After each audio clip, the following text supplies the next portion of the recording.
What is going on, people? We have a lot to talk about today.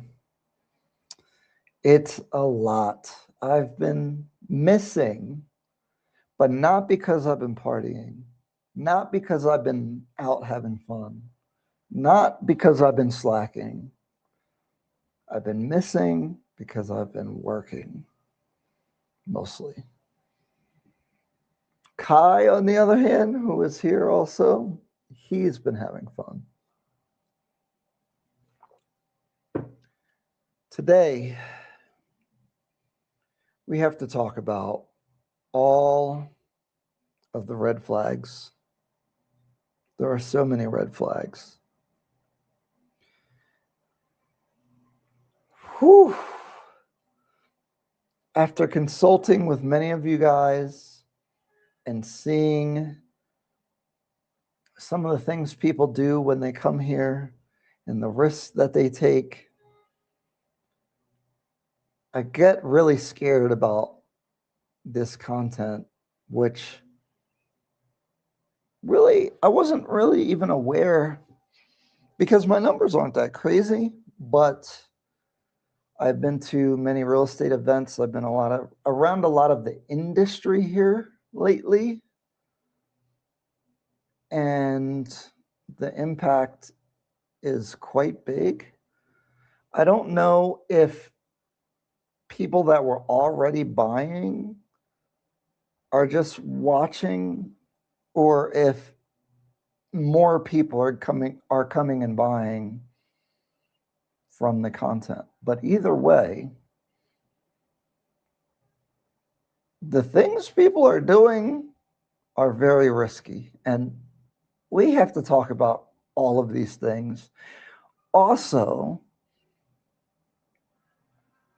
when I make a 30-minute video about an overview of a property, I can't cover everything. And also, I don't go to battle with the developer or their salespeople when I'm there. So if you noticed, I've been making a second video about my opinion, and most of those are in members only.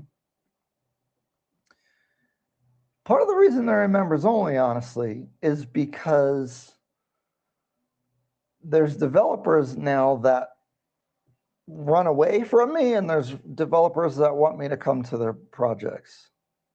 No, this is live. This is live, Rich's Method. Wow, we got a member within 3 minutes. Oh my God, oh, my soundboard. I'm missing my soundboard here. I'm not in studio, obviously. I'm in Kenya. Welcome, Gil Sotom. I can't do names. I'm sorry. What's going on, man? Thank you. The membership's been popping, actually. I bumped into a format that I think works because of the issues. You know, I never thought this would happen. All right, let me introduce myself. For those of you guys that don't know me, I don't know how they would find this live if they didn't already know me. It's mostly people that know me. Anyway, my name is Ryan Fagan. I am from the United States, New Jersey, Philadelphia area. I've been in real estate pretty much my whole adult life. Bought my first investment property in 2010 while I was still in the military.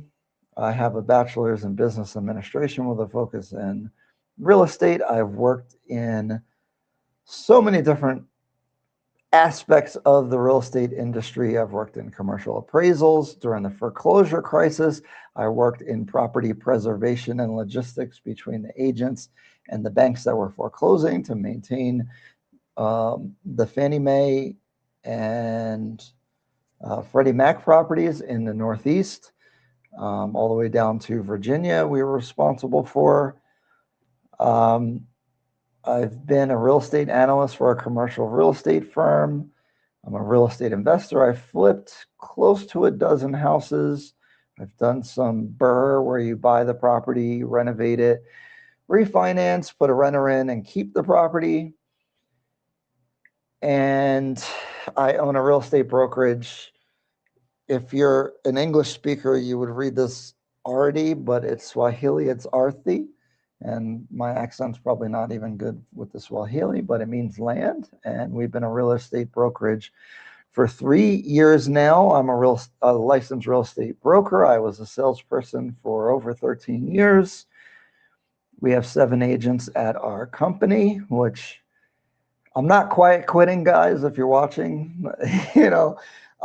That's why I have to come back and forth to Kenya, because I still have my real estate brokerage there. We help people buy and sell homes. We also do property management. Since COVID, we haven't done too much investing, but that's how I ended up in Kenya to some degree. And so I ended up in 2024 coming to Kenya. There's a whole long story. There's a bunch of interviews. I just did something with Traverse Culture. I'll let you guys go watch that content and find the older content when I'm talking about my whole story. But I found myself here. I didn't plan to do any of this YouTube stuff. I just posted a video because I do real estate, and part of the reason I came to Kenya was to check out the real estate, but really it was for quality of life. And I ended up buying one property, and now I'm in my second property, and I have 2 more booked, and now I'm looking at land. I want to build a ranch. I want to do kind of like what Khalees is doing, but definitely not to the scale, because she's got so many acres, and probably not in that area. So that is my background. That's where I'm coming from. That's my expertise. I do this real estate stuff. I'm not saying I'm lighting the world on fire or some amazing person. I'm kind of just a regular guy, but my profession is real estate, and that's where I'm coming from. Rich's Method. Yeah, it's live. I said it many times. Ryan can't understand how many people are buying sight unseen. And they ask me after they buy and never even touch down or visit it. Yes. Oh my God. Buying sight unseen. I'm going to get into the red flags. There's so many things to talk about. Also, as a side note here, interested, I did a property preservation trash outs of it. Yeah, man, it was a lot of money how much they were paying. I worked for one of the companies that paid the contractors, and then I'd have to call the contractors and make sure they came and clean the property, and then I would have to work with the agent. The agent would complain. I did all that stuff. That's when I made a lot of my money, though, because I was buying properties at that time. Anyway, announcement. I'm not ready to make the big public announcement, but on this live, what should we set the hurdle to if we get to that? I'll make the announcement.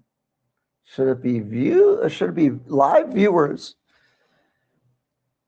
Well, really, I want to make a super chats, but $100 seems cheap for me to make this big announcement, because I've been working since I've been here. I know I haven't been on the lives. I'm behind. I've done so many property tours. There's like 6 videos I got to edit. I would love to find an editor, but they got to be good. And they got to show exactly what we need to show. And these videos are very long, and I try to make them as short as possible, but it's also important to leave a lot of good information in there. It's really challenging from the editing perspective, so I haven't figured that out. I have lots of things going on. Anyway, the announcement is a really big deal. I never planned on doing any of this. I wasn't planning on doing anything. I've been dropping teasers. If you guys know me, you probably can read between the lines what it is. I'm super excited. I'm just trying to roll it out the right way, because I'm thinking that a lot of you guys are probably going to want to work with us. And so I don't want to prematurely announce something and then not be ready, because we're still working on some things. At the same time, we got to get the team trained up, and we got to do some trial runs with some of you guys and work out the kinks. So I do want to do like a soft launch. Maybe I'll definitely do a soft launch on the live at some point. You know what? If we get $150 in super chats today, I'll announce everything about it just to you guys. And we'll bury it in the live. I'm sure it'll happen later because people aren't watching the 3-hour live, I don't think. So if we can do $150 in the super chat, I'll drop it. That's super cheap. It's crazy, but whatever. I think that's where we're going to go with it. Elite Sanctuary Realtors. This is Oscar. He's a realtor here. Very, very knowledgeable and with a lot of integrity with clients, which is part of the red flags that we're going to be talking about. Not Oscar, but I'm just saying there's a lot of red flags and how business works here. People come here very naively and don't understand what's going on. I was a contractor mostly on the bank inspections. Oh, that's good. I had a few employees, field inspections. Oh, cleanouts and all that were pretty good, but sometimes you would get stuck with a bad one and you could lose money doing it. Where should we begin today? Oh my goodness. All right, let's start with something easy. In my videos, you see that I'm talking to the salespeople. And in all the new videos, you will see me ask them what is being built around the site. Because when you're at these sales offices, they're not usually at the site because it's a construction site. And there's not a lot of space for that. And it's hard to get around, like, if you're visiting, you're just going to Uber to the construction site and walk around. You probably aren't going to do that. And so understanding what's around the building is really important. Everyone is going to convince you that every direction is safe. And if you're watching the videos, I'm like, oh, okay. Just because I'm saying, oh, okay, doesn't mean that I'm taking what they're saying as gospel.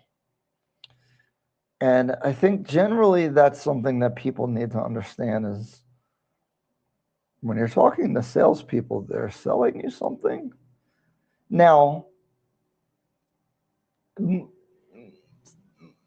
different people are believable in different amounts to this topic. And it really applies to every topic. Because it's a bit subjective if, the lot next door is going to be purchased and developed and then block the view of whatever unit you're purchasing, right? What I would say is to not even trust but verify, acknowledge what they're saying, but then go do your own due diligence and verify. And when I mean do your own due diligence, this is a problem.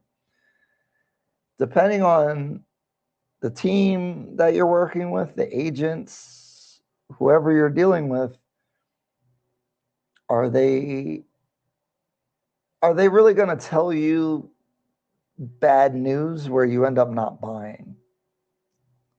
And we're going to get into some of the reasons why, because you would think, see, in the US, when you have a real estate agent, they can sell every property. It's not like that in Kenya. So they may only be able to sell you that project that they're showing you. So that could cause a conflict. But we'll talk about agents and conflicts and all that in a little bit. I still want to stay on the topic of what's being developed around the building. They're going to say, oh, this property has 8 different owners, so it's going to be really hard to purchase. Well, in Nairobi, developers are buying this stuff with 200 million shillings, 300 million shillings. That's a lot of money. And so you could convince people to sell their properties. So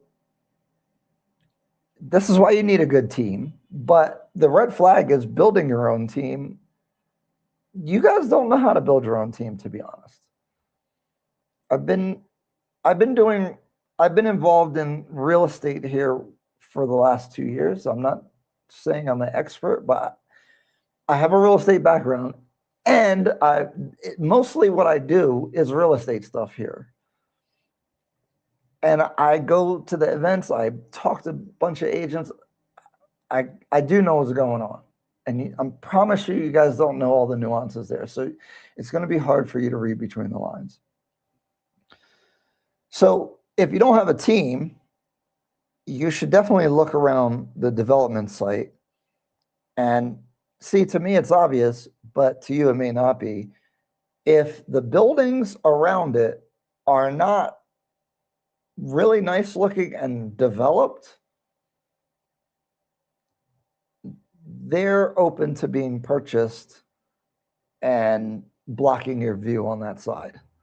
If you guys notice, one thing, when you watch my videos, I always show the availability charts if they have them available. And you will see there's always a pattern that people are buying the street side, because then you won't get blocked, or at least there's enough space if they build a property across the street, or another side where there's already something well developed, or if it's on a corner or something like that. Those units go first. The smaller units usually will go fast, although now we're seeing some of the 2 and 3 beds selling depending on what the pricing is. I've been feeling like the smaller units prices have been going up faster than the 2 and 3 bed unit prices, which is interesting because I don't feel like it was like that before.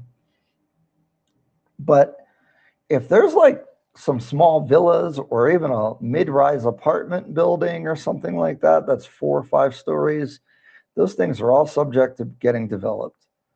And so you need to go and look at everything around that building, because again, you'll see that the other savvy buyers, that the crowd is usually right. So when you go to these developments, like I was saying, the availability, all the best units get booked right away. So if you see big openings of availability, it's very likely that those areas, they feel less confident that something's going to get developed. Meaning, when I say less confident, I'm saying that they think something in the future may develop there. For example, where I purchased at, right here, this place,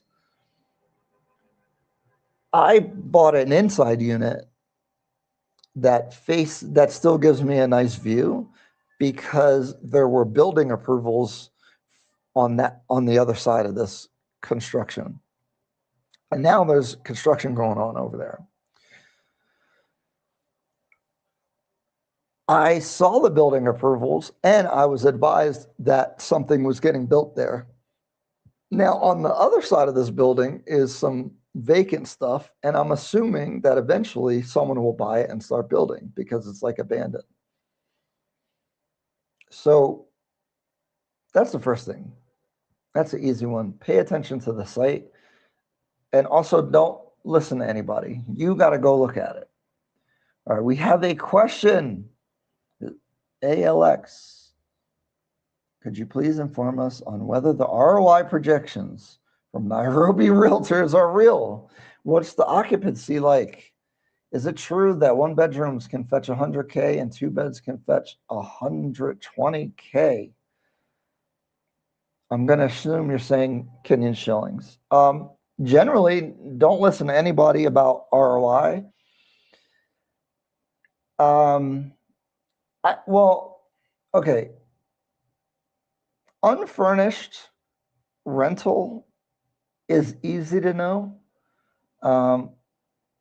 Kilimani, Lavington, Kilauea, 1 bedroom, 60 to 70,000 all day, unfurnished. When you start getting into furnished rentals, Airbnb, anyone, like, how do they know the numbers? Now, I did have a good friend that actually just purchased here and has been doing an Airbnb for a month, and they actually showed me what they did in their first month, and they had 100% occupancy in Westlands at probably a little bit under market value for what they were renting it for, but they were trying to get their ratings up. 100K for a 1 bedroom apartment, that's $700 a month, $800 a month about. For Airbnb, I don't think it's a sustainable return on investment personally. But those are that is kind of in the range. Usually the Airbnb rate is going to be a little bit more than double what you would get unfurnished long-term rental generally, I think. But guys, the internet's tough, right? Because how can I say this? Everyone wants to like declare something assertively, like this is what it is. How do they know? Right? So unless you have a whole bunch of rentals and data on your own to be able to say, I'm very skeptical of the information. But if you have to make a decision, I think you look at the Airbnb app, you look at what things are listed for. You got to really go in there and study. Now, the problem is you don't know the vacancy rate. But these numbers that you're quoting, 100K for a one bedroom, if you put that in Westlands, Airbnb, it can gross that probably, yes. And a two bedroom can probably gross that, yeah. They do. I think they are not telling the truth. So let's talk about that a little bit. Unless they own property, sometimes, I mean, again, this is bad for YouTube, but again, it's nuance to things, right? So if these numbers are true, they will want to believe them. And if people tell them that and it becomes a thing that people say, they're going to keep saying it. And it's within some of the numbers that people talk about generally are actually within the range that I think is reasonable. Sometimes it's a little stretched. So are they outright lying to you? Generally, I don't think so, actually. I think if you watch my videos very carefully, if I ever ask them a question that could put a project in, be like a downside, they try to go around the question. And that's a general training and mentality here, where at least my style, like if I'm selling something, or let's call it real estate. So when if I'm helping someone buy or sell a property, I really don't care which property they buy or sell. My job is to help make sure they have a good experience, they're protected, they're advised properly. I want to give them the proper information, but I don't really want to influence what they're purchasing. I want you to, I think people are adults. Here's the information. Here's my perspective on the location, what I think might rent better, what, in my opinion, but I don't really have that much of an opinion if you buy one property versus another. And this will get into the agent dynamics with commissions and things like that. But here, like when you go to a developer, they can only sell the thing that they have. So it's more like a cars dealership, right? If you go to a Mercedes dealership, Mercedes is awesome.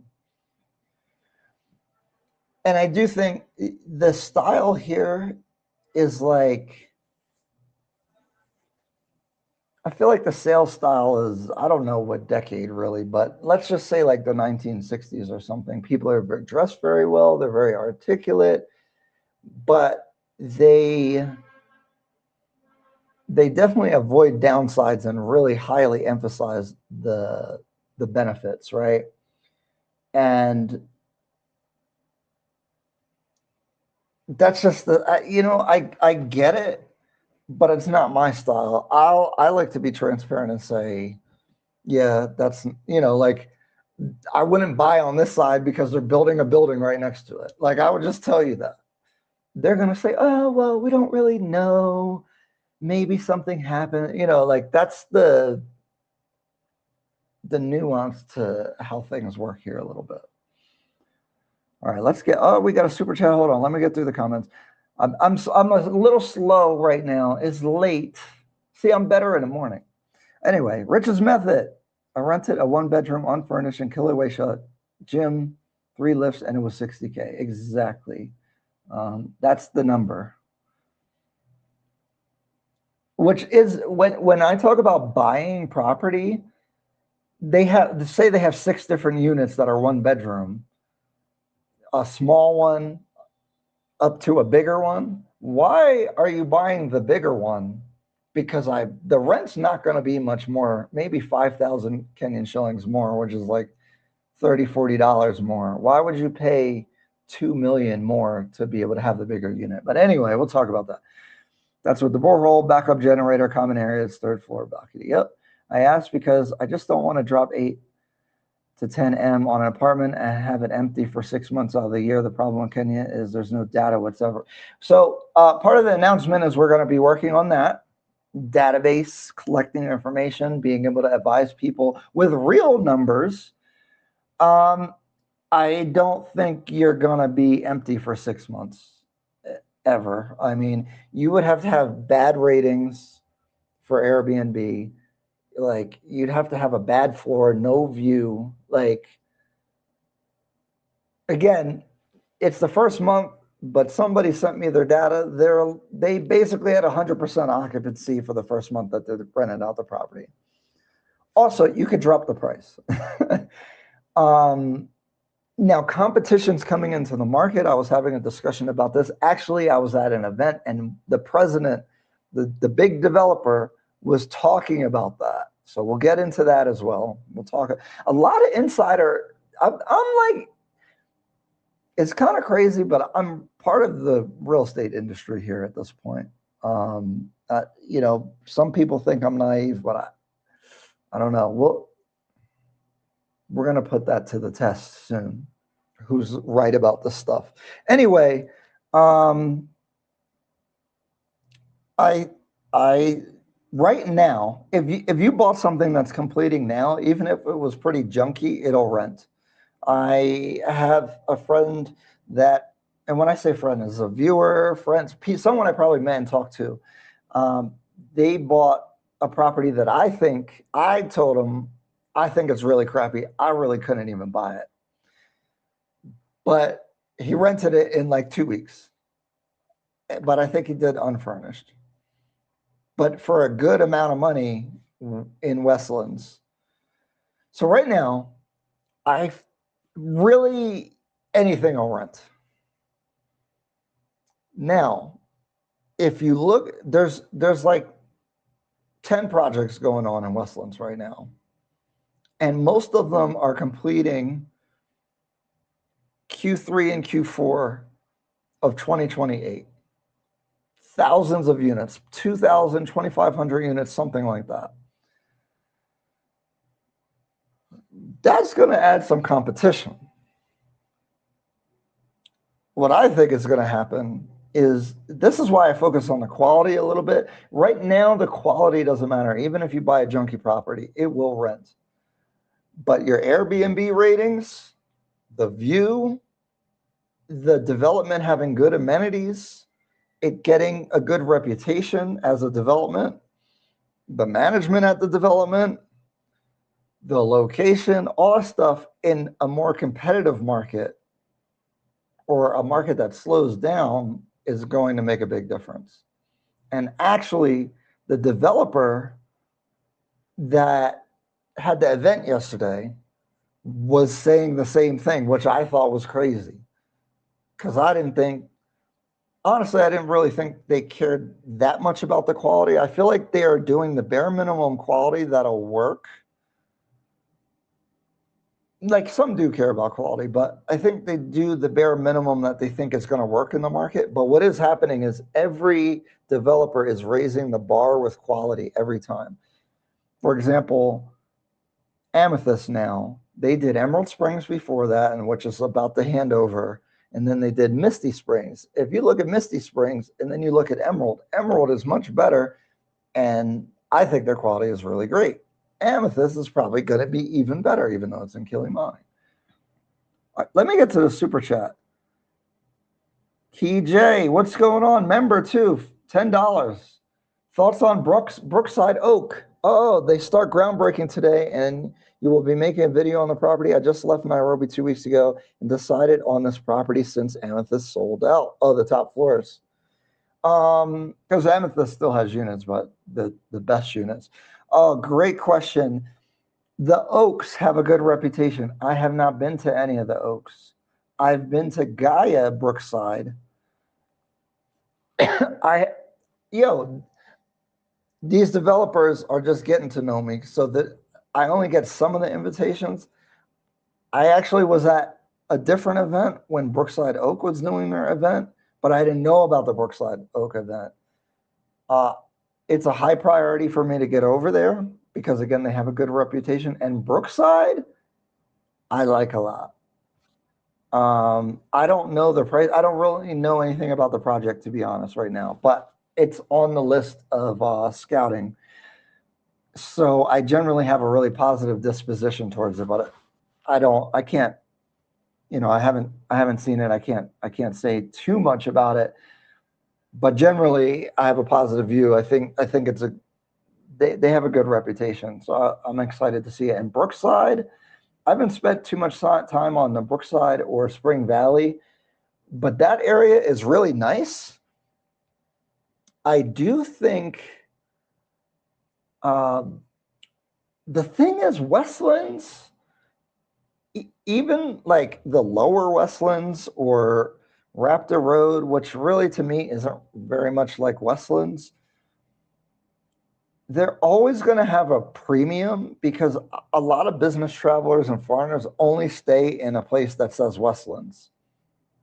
Regardless of the actual location, as long as it says Westlands, it's 20, 30, 40% more than the other areas. Meanwhile, Brookside is real nice. Like, I would live in Brookside. I would live in Spring Valley. I like those areas a lot. I'm going to do like a driving tour. Guys, the reason you don't see neighborhoods is because filming in Kenya, especially Nairobi, because there's a lot of county and the police and all people running around. I'm going to try to do like a dash cam footage of driving around some areas, but filming is kind of an issue because I want to show people the different areas because it's hard to give people context. But generally, I think that's pretty cool that you got that place. All right, let me go through the comments much faster. I know I'm being way slow. There's no set prices in Nairobi, and that 100K is way inflated. Yeah, but if you rent Airbnb, you can probably get it. Unfurnished long-term rentals are really slept on. Everyone, yeah, guys, if you're in another country trying to manage or do Airbnb, how the heck are you going to do that? Which goes to my point, and I'm going to talk about some more red flags. How do y'all think that's going to work? Because this is a low trust environment, to be honest, and I don't mean to be condescending, but doing business here, trusting people. If you notice, some of the people I was really like,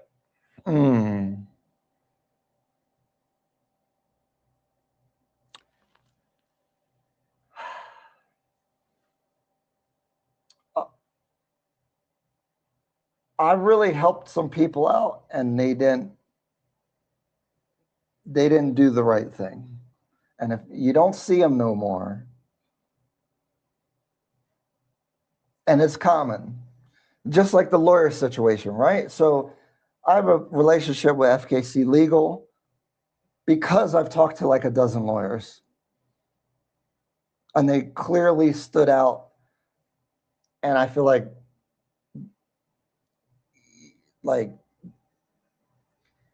you're pretty safe with them. And not pretty safe. I mean, like if you have an issue, like send me a message. I'll be like, yo, what's up? And they'll probably respond. So, and trust me, there are a lot of vacancies on the high end. There can be, but what are they doing? Like, what's going on in the Airbnb market? Again, guys, I'll have better information in 2028 when my units get completed, because then I'll be able to, I'm going to be transparent about the different things that I do. The Somalis and Indians don't care about views. They just want quiet apartments for religious reasons. I've rented out apartments. Yeah, I don't want to get into all that. I know that, like, I don't know about Somalis, but I know the Indians. Like, I did a video for Verona, and we even said it was one of the best projects that we've seen. Like, it actually was. Like, there was a lot of thought put into it. They wanted me to take the video down. And so I did take the video down, and now I'm thinking, I don't think they only want certain people buying at their properties. That happens here in Kenya. Like, housing discrimination isn't illegal, or maybe it's illegal, but it definitely happens. And people doing stuff like that, I can't rock with them. I'm considering it for long-term rentals, not Airbnb. You'll be fine if you do that. For Airbnb, I'd prefer spending that $10 million on a cottage in the bushes of Nanyuki. Way better ROI for Airbnb from the data. So in the US, people thought that too. And then there was an Airbnb bubble, and then people lost a lot of money because people were renting out property to do Airbnb because there was such a difference between the Airbnb price and the long-term rental price. But it looks good because people don't consider all of the other costs, because you have marketing costs. Airbnb is taking a cut, cleaning, repairs, insurance, damages, the time that you have to spend dealing with it. These are all costs that when you do it on a long period of time, it's sometimes you're not making as much as you think you make, just because when you see that gross rent number, even if you're getting good like low vacancy, it still can be a problem. Americans care about views, but only few in markets compare to some. What do you mean? Why does everyone differentiate based off of the nationality of the developers? I don't get it. Like, Haas Consult, I believe, is Somali. But then there's Somalis that build things that fall down. So what does it mean that they're Somali? What does it mean that they're Chinese? There's Chinese developments that I don't even think about looking at, and there's Chinese developments that I think are great. You guys got it. Like, I think that needs to stop, to be honest. It's not a good way of making a decision. It's lazy. It's lazy intellectualism to say, oh, this is an Indian one. Oh, this is that.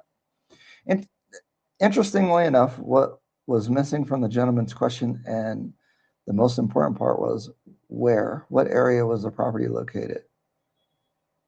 Yeah. Well, there's a big difference in Westlands and Kilimani. You're right. It's basically like Mad Men kind of selling. Yes, exactly. We're in the 1960s over here, which there's some good aspects to it, actually, because the interpersonal things are better. An important question for you. Have you lived in these areas you're asking about? Why don't you know what's going on the ground? Do you think it is necessary to sign up contract via lawyer? Recently, I checked a contract on Luminar. I think it is quite favorable contract compared to general conditions and terms. I think that if you have no experience, that you should use a lawyer. I didn't use lawyers on my purchases, but I've been in real estate 13 years. I've been to court on a couple of occasions. I have a friend that's a lawyer in the US, and I feel pretty comfortable with law in general, me personally, but for the general public should use a lawyer, to be honest. I think so. The problem is, if you just use any lawyer here, I'm talking to one of the developers' lawyers right now to get my title. And she was like, "Oh, my computer's broken. Let me message you from my friend's computer." Like, what, your dog ate your homework? Like, why would you tell me that? And now, and they've done other things that's super unprofessional. And I'm like, yo, this multi-million-dollar developer has trusted this lawyer to do their business. So if a developer's lawyer is goofy, what do you think a random lawyer that you don't know how to find the proper lawyer is going to do? So yes, you should use a lawyer, but back to my red flags. Westerners, we're used to, if someone has a license, you think that they're at least like competent. You cannot think that here. You will talk to a lawyer here. Some quick research will tell me that what they're saying is not correct. And they could price gouge you. They don't know you from nothing. And as a foreigner, they know that you don't know. Like, there may be ways to take recourse against somebody that takes advantage of you, but are you really going to do that? No, you're an easy target. And y'all need to stop trusting people. This is a low trust environment, okay? That if there's one thing I need to convey is that this is a very low trust environment. And if you're walking around trusting people without thinking about the bad things that can happen or ways they can take advantage of you, you are thinking very wrong, and something hopefully doesn't bad happen, but it definitely can. Grr. Yes, you're correct. All the top foot. So I don't know if I'm supposed to say this, but they're not all sold out. They want to charge you an extra $500K to book it. So their availability sheet has it all red. Okay, so aside from the announcement, so for all the new people coming in here, if we can get to $150 in super chats, I'll make a really big announcement about something I've been working on for like 6 months. It's going to be very impactful here. Send me a message, because I know some of the developers and I can help navigate and negotiate some of these things and get a little bit more of a discount sometimes. Not all of them, like the gentleman talking about Brookside Oak. I don't know them yet, so I won't be able to do that. But with some of the developers, and that's why I've been so busy, I've been going to all the developers. I've been sitting with a couple developers for hours and hours and hours, and it's really been pretty awesome, actually. It's very enlightening. So yeah, I think it's risky to invest in property at groundbreaking. It's safe to invest if the structure is complete. Yeah, so again, nuance is required with this comment, because yes, generally it's risky.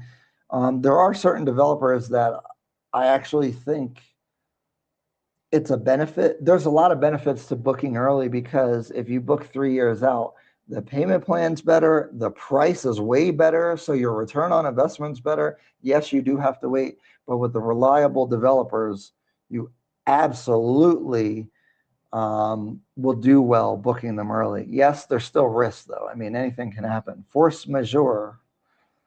In 2 years, Westlands will be very competitive. Demand is there, but developers are really coming up quick with apartments. Absolutely. And again, I was surprised to hear one of the developers say that. He was saying competition is coming, and it's so crazy. And this is why I really only like certain developers, because, and I'm going to start interviewing them, hopefully, because they've been shy, but I think they get it now. Or the ones that get it, we're going to have on. I actually can't wait to have one of the developers on that I really met, and I really like his like attention to detail. So, and more people should know more about the developers. That's why I'm saying not all the Chinese are the same, not all Somalis are the same. It's individual developers and companies that you really need to look at. But anyway, this developer was saying there's competition coming, and the thing that's going to be the difference is the quality and the amenities. And I've been talking to Kai about it. I've been talking to a lot of people, and that has been the consensus. And that's great for the market here, because developers used to do the bare minimum, and there are some still doing the bare minimum. Check out the Golden Mansion video. But the level, even the bottom level, is rising. So the quality of housing is improving because of this competition, and I think that's a good thing. Will there be pain and problems at some point? I think so. That's just, any market cycle does that. So I wouldn't be overly scared. I just think, again, nuance, right? It's not white or black. It's, hey, is this project in a good location? Does this developer have a good track record of building quality? Are the amenities good and appropriate for the area? Are they going to be competitive? Those are the things that are going to matter more as the competition comes in. Because again, right now, honestly, you could buy anything and it's renting. MH, what's going on? How are you? I'd seriously hesitate to invest in any of these new build apartments anywhere in the world, let alone here. Why? Old associates are no longer around. Guys, I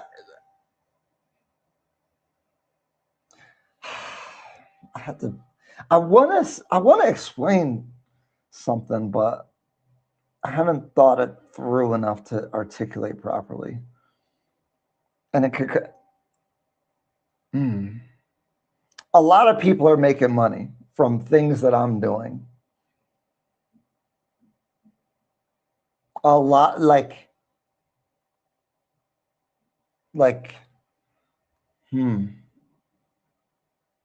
hundreds of thousands to maybe $1 million between developers and agents and all that stuff. If you add up all the people that have been purchasing that I know and have helped, $1 million at least. To be honest, seriously.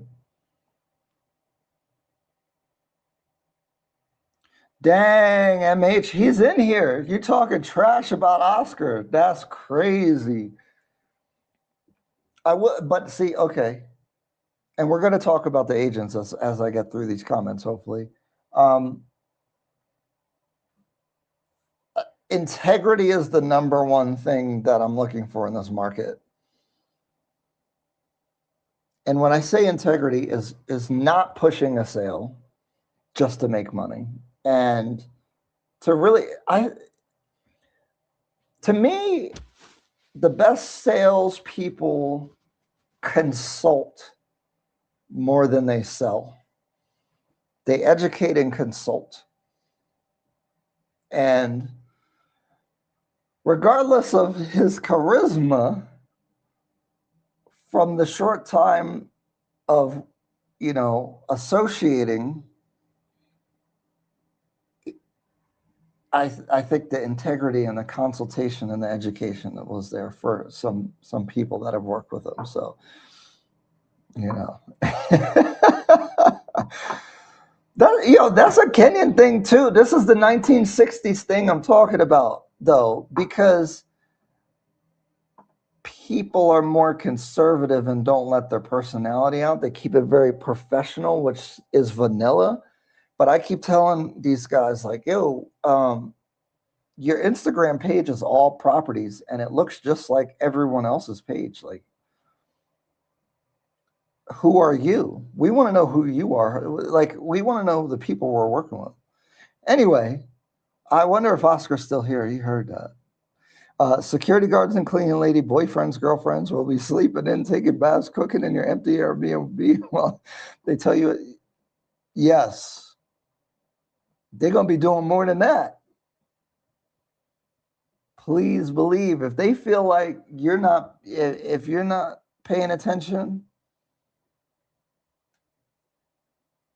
they're going to be doing, the Russian guy is going to be in there. What about Balkis?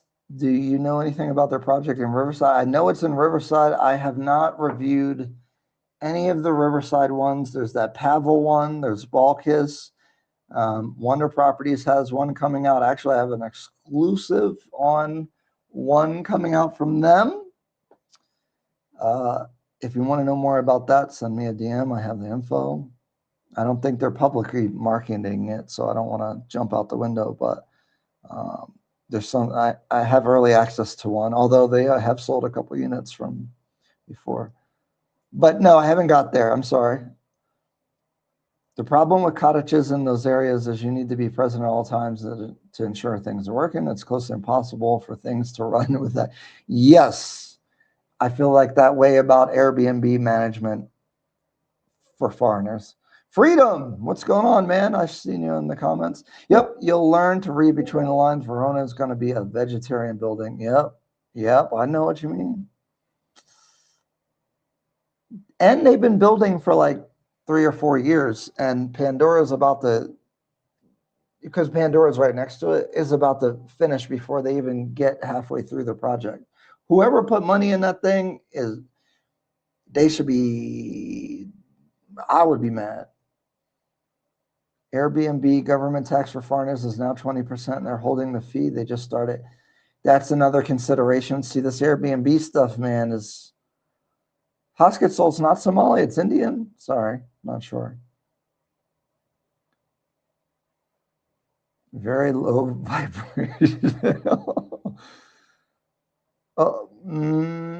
It's either, I think Haas is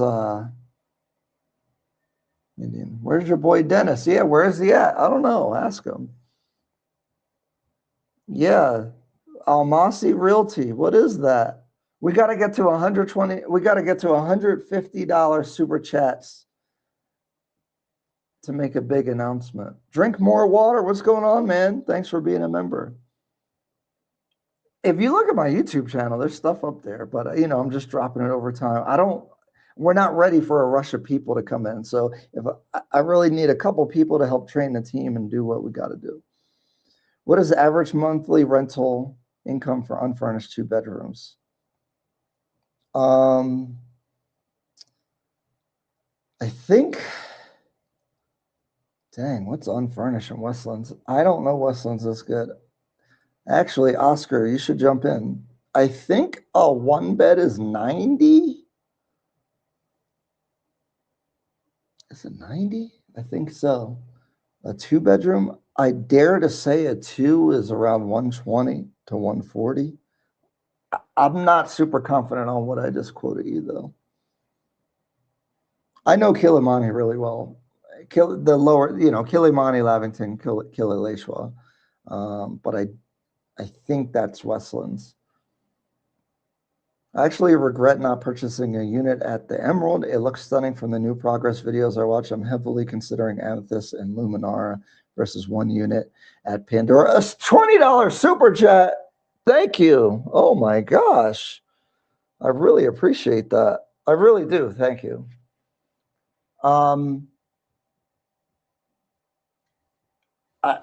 I sound like a fanboy or something, but Emerald delivered exactly the renders. If I ever found time, I should take a picture at Emerald of the different rooms and from the same perspective as the render, and then post the render side by side. They look the same. I mean, there's not much more that you can ask for than that. Amethyst, the pricing is high, but I know they're going to deliver. Actually, they have a podcast studio as one of the amenities. That's not for everybody, but I think it's really cool. Amethyst is going to be a good project, and the location is pretty good on Dennis Pritt. Luminara. I'm going to do some more content on Luminara because I want to, I spent some time with the developer. I really like the developer. He really cares about quality. And as a responsible person on here where people take what I'm saying seriously, it's hard for me to just say, oh, you should buy it just because I know the developer and stuff like that, because it's his first independent project, but he has been working with a company that's been here for 10 years as part of that team. So I'm starting to be a little bit biased. And the price offering for the location and what I think the quality is going to be, if I look at it objectively, is very competitive in the market. And see, that's the weird thing, because Amethyst is in Kilimani, so your rental numbers are already a little bit lower. There's no doubt that it's going to be a good project. When you look at Luminara, though, it's in Westlands. It's on Lower Westlands, but it's still in Westlands. Like I was saying, that Westlands gets a premium no matter what, because it's the blue zone. And, not everyone traveling to Kenya and Nairobi are coming here because they want to be here like that, right? Like, some of these guys are business travelers. They're coming for work. And those kind of people are probably scared to come to Africa if they haven't been. And so their company probably tells them, everyone, if you go online, everyone says, go to Westlands. That's all they know. They don't know anything else. So if the property says Westlands, it's more money. And so even if it's Lower Westlands, when I look at the price and the offering for Luminar, it's very competitive. So these are, and guys, this is like, okay, and we're talking about sales integrity. These are the conversations that we have.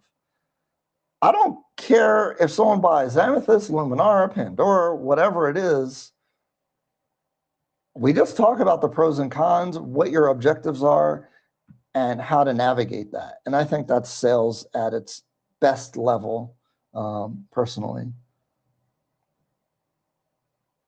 Oh, wait, we got an answer from Oscar on the rent. Hold on. I see it down there. Let's see if was I right?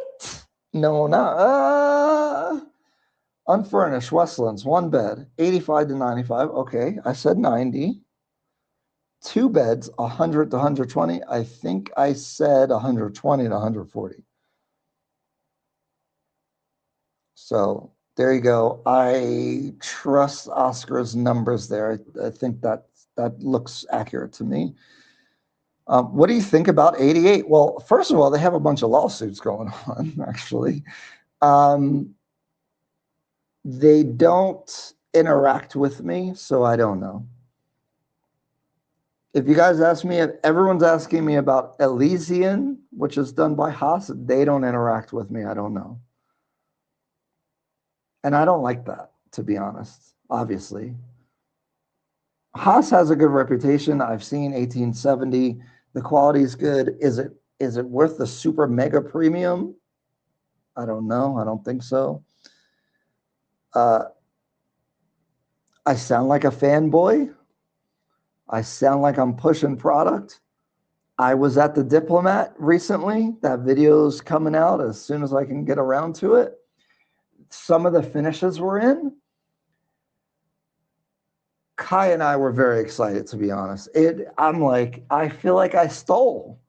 The price that I bought the Diplomat at for the top floor facing the street, oh my gosh. I feel like I stole. And their pricing is still reasonable. I think they're going to be increasing it soon. They have a lot of availability facing the backside. I guess people think that backside's going to get blocked. We're actually going to go back over there and look at it. We did a pretty good analysis, but we didn't look at all the back lots. It's hard to get around, guys. Like, you can't just be snooping around in Nairobi. Somebody's going to stop you. Something's going to happen. Anyway, or at least us. Kai got stopped by the secret police the other day. So the Diplomat still, I think, is the best buy. That just me. I'm sorry. Cheval. I haven't been there yet. Looks really cool on the outside. Don't know anything about it. Riverside. Guys, I don't really get Riverside. I don't understand it. I don't know why things are expensive there. It's one way in, one way out. The traffic. It is very green and nice, but there's a lot of developments coming up on Riverside is one road. And then so it's Riverside Drive that connects Waiyaki Way, Westlands, down to Kilauea area. It kind of connects you, or Kilauea/Kilimani area. It just cuts through. But once you get on that road, there's no getting off it. If there's a car accident, it's narrow, you're stuck. I was in a hot Uber for a really long time, sitting on Riverside, not moving. And that experience, maybe I'm biased, maybe it doesn't happen all the time, but I was sweating and I was just stuck there. Imagine living there and getting stuck. The rule of thumb with everything from lawyers to developers to the guys making your furniture is you get what you pay for. If you try to say, yeah, but not really, because some bum lawyer here sees a foreigner, they'll try. Man, somebody hit me up saying a KRA pin, they want like 40,000 Kenyan shillings. Like, really? No. New Project Westlands, Golden Hill. I haven't even heard about this one yet. That's crazy. Again, a video that can be edited and present only the best angles and convey only the positive, boots on the ground. But yeah. And yeah, sometimes I get criticism on my videos. Again, if you guys are watching those overview videos of the project, I'm not fighting with them about the information. I'm just asking them the information. If you want my opinion, I've been doing a separate video about that. That's generally in members only. I'm not trying to gouge people for money, but also, you know, Kenya's not, you know, open with all the speech stuff. And I don't know all the laws and, you know, all that stuff. So it's not publicly available generally. A couple of the videos I let come out for a little bit.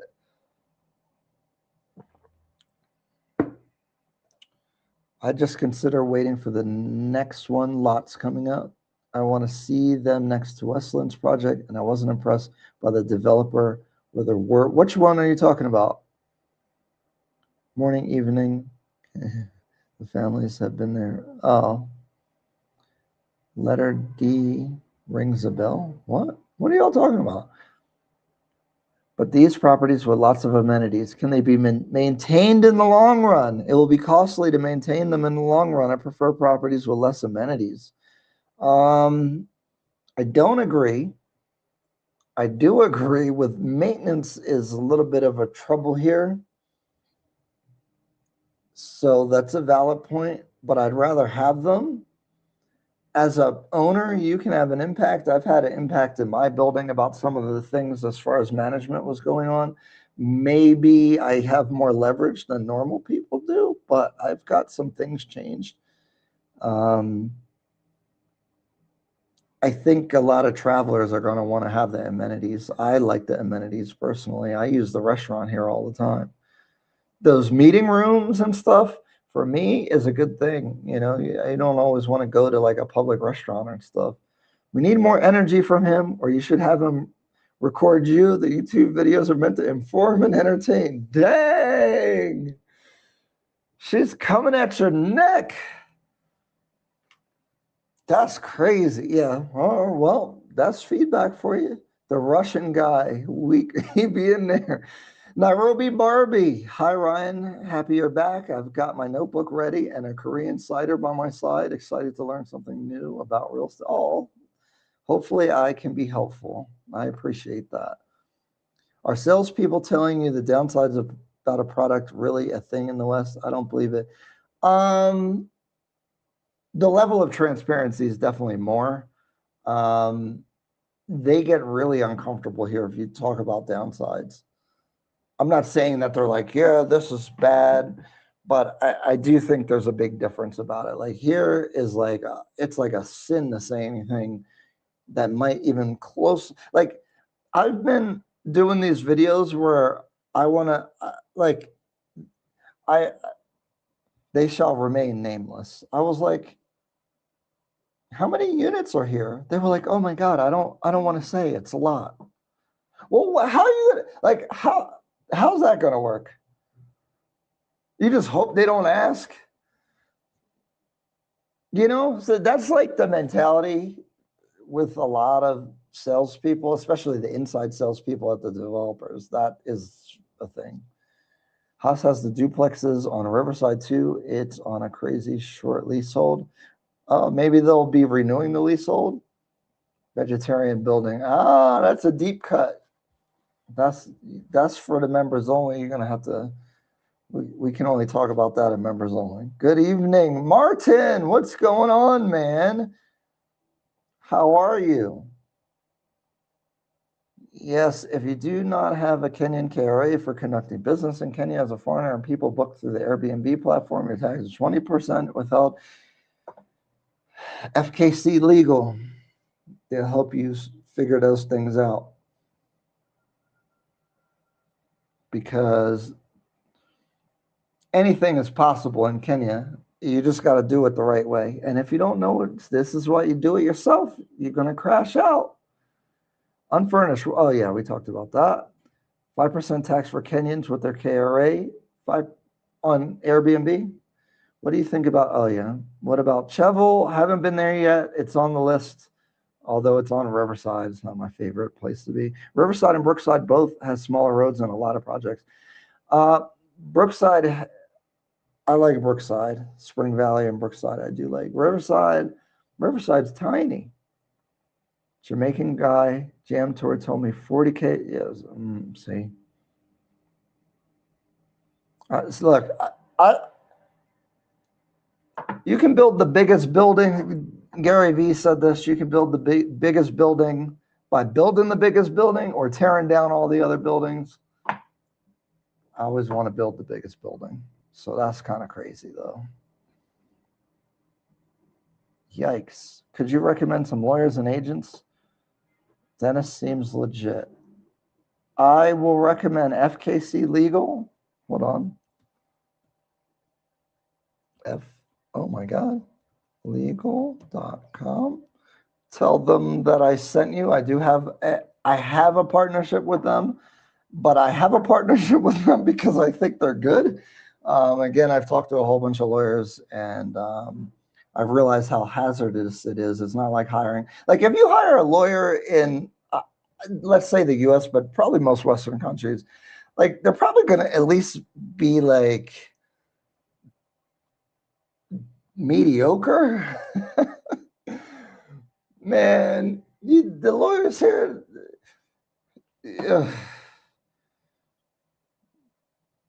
And Freedom said you get what you pay for, but I totally disagree. Man, I go to the car wash. If I go to a new car wash and they see me coming, the price is like 10 times more. And I'm like, bro, this ain't my first time being here. What, is the car wash any better? No. You do not get what you pay for. Maybe for Kenyans, but if you look foreign, maybe even you diaspora guys, I don't think it. I still think they're gonna over try to charge you. And I'm complaining about, like, it's annoying, but that's how the game goes. We all have our privileges and downsides in life, right? Because there's plenty of perks for me of being here, and then there's downsides. And one of the downsides is people try to get your bread. They try to put their whole hand in your pocket if they can. And a lot of people have been having their hand in my pockets since I've been here. Good evening, Ryan. Tina, what's going on? How's it going? Hi, Ryan. Great to see you. I've got my pen. You're almost a pro. You're going to be a pro soon. So don't even, We got you. Freedom, the diplomat, Grosvenor, the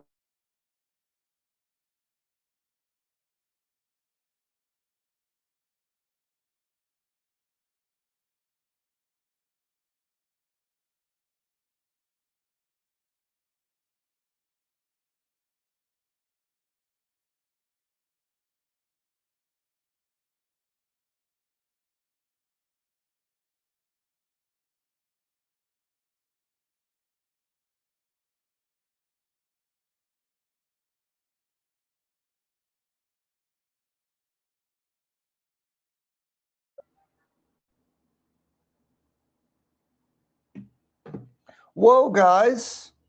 Can you hear me? I lost power. Oh, the generator's about to go on.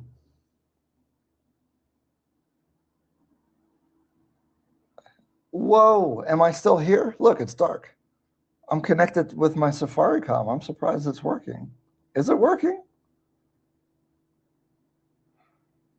You see how you guys are all quoting really high KRA prices? I get it way lower than what y'all are talking about.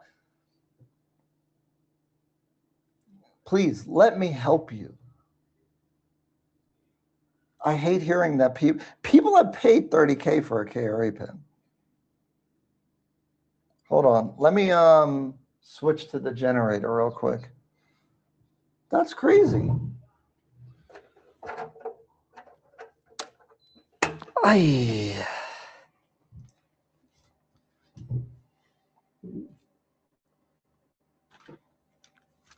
Oh, what? I don't need that.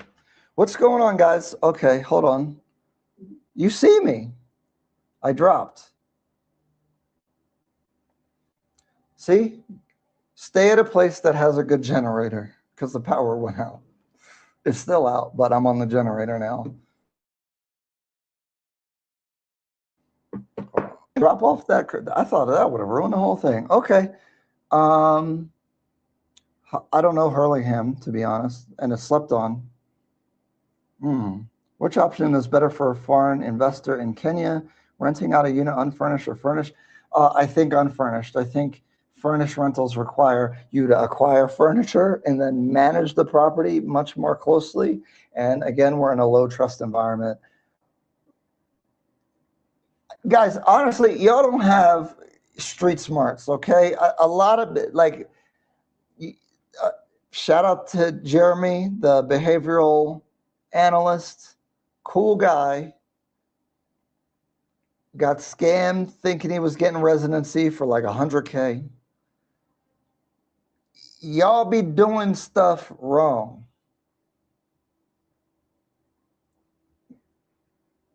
People are not that street smart. So going to a furniture maker, negotiating, making sure they deliver, every task is a space to get scammed, to get overcharged, to just not get what you're looking for, to get bad service. I'm sorry, that's just actually how it goes. I love it here. I love the people here. I love, but it is a reality of having all these problems. So the more activity your business has, which Airbnb is active, you're in the hospitality business. There's a reason why I haven't done that with my other property. So when you're saying what's better, unfurnished is like no risk.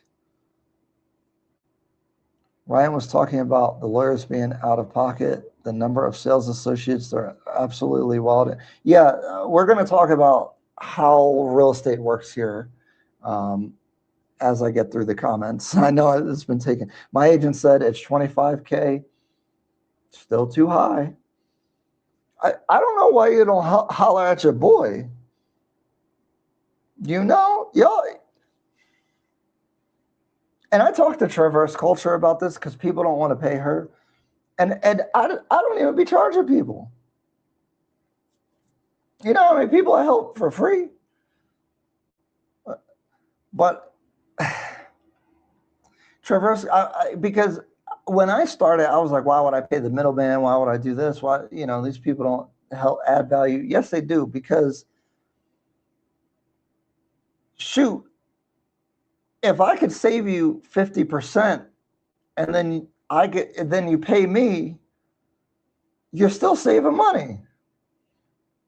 And when you talk about these real estate issues, we're talking about millions of shillings, hundreds of thousands of dollars. I'm not trying to like be like, yo, you gotta, you know, but like MH, if you message me and we're like, I need a KRA pin, would have got you for cheaper than that.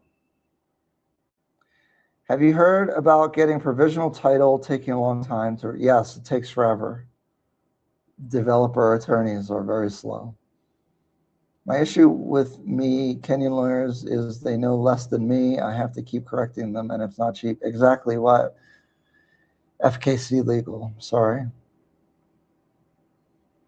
Dennis is not a lawyer. He's a hustler. Oh, my issue with Kenyan lawyers is that they don't have the correct information. Because if they're not in that discipline, every lawyer, if you talk to some random lawyer that's never done real estate conveyancing, he's going to tell you he can do all these things. And he's going to give you a crazy bill. Freedom, I'm telling you, he's going to give you a crazy bill even though he don't know what he's doing.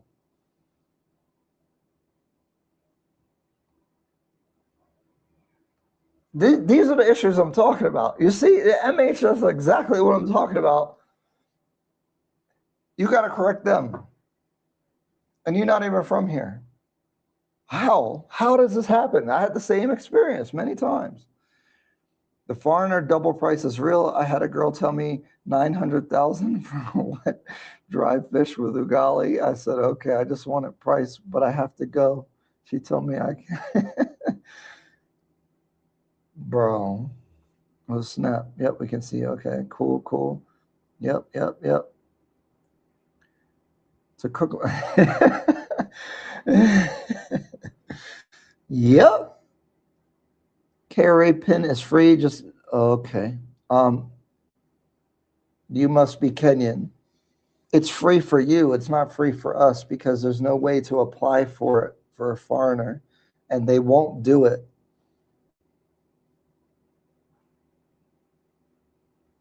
Less than, yeah, they. That's the other thing. The experience that foreigners have here for you Kenyan guys is different. The rules are different. The way people treat us is different. The whole thing is different. And like, I promise you, like you think you know, but our experience is different. That's why we sound different when we talk about this stuff. Because if I say it's expensive to go to the national park, it is for me, but it's not for you. Stuff like that. How many times a month does it happen? This is the first time since I've been here that the power went out. You froze for a few. Yep. You just started replying to people. You can do a you can't. No.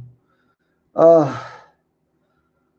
Kenyan friends, you cannot do a KRA pin on eCitizen because if you're on a visitor visa, you don't have an alien ID card. You don't have a way to file. I've been on eCitizen. I've gone through the whole process. You can't do it. You're allowed to have a KRA pin, but there's no method for you to go through eCitizen to do it. This is actually a good example. I know you're trying to help them. I'm not putting you on blast like that. When you come here and you talk to people, your first instinct is to listen because they live here. But why would they know the loophole that the foreigner can't access? Not that you access in the loophole, the fact that you can't apply on eCitizen because you're not a citizen or you're not a resident. So what I do notice is This is going to sound like somebody in here. I'm sorry. I'm going to, because it stuck out to me. They were like, oh, I was on a plane and I met someone. They said they're a developer and they're going to take me to all these properties. I was like, you just met a random person? You met the developer on the plane? I mean, it could happen. I don't think that's the developer. everybody, like, up to stay.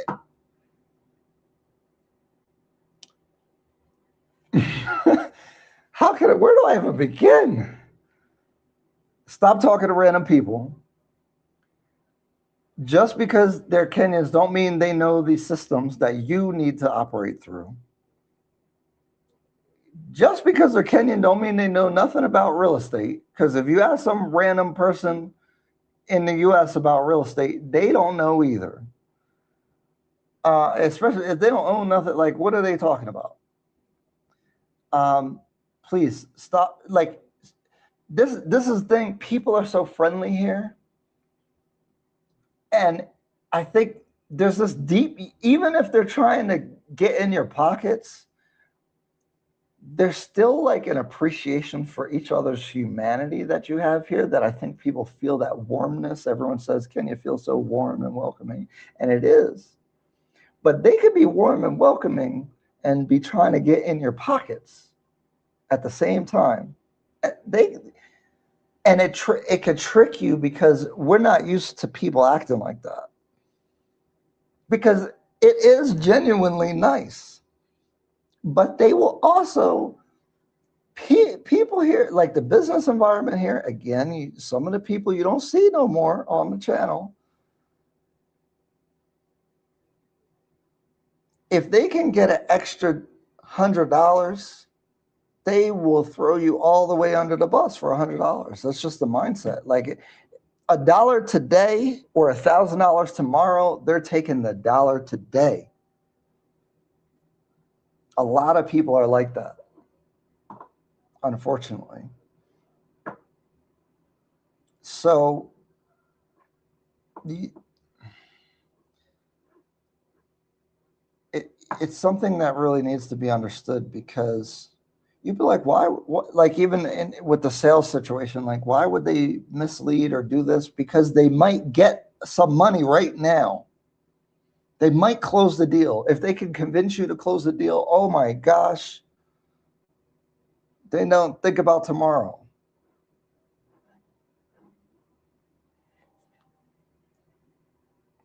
I'm sorry, it's just, that's actually what happens. I have noticed that some developments have signs of structural issues after only 5 years. What structures have been made to correct and keep the building long term?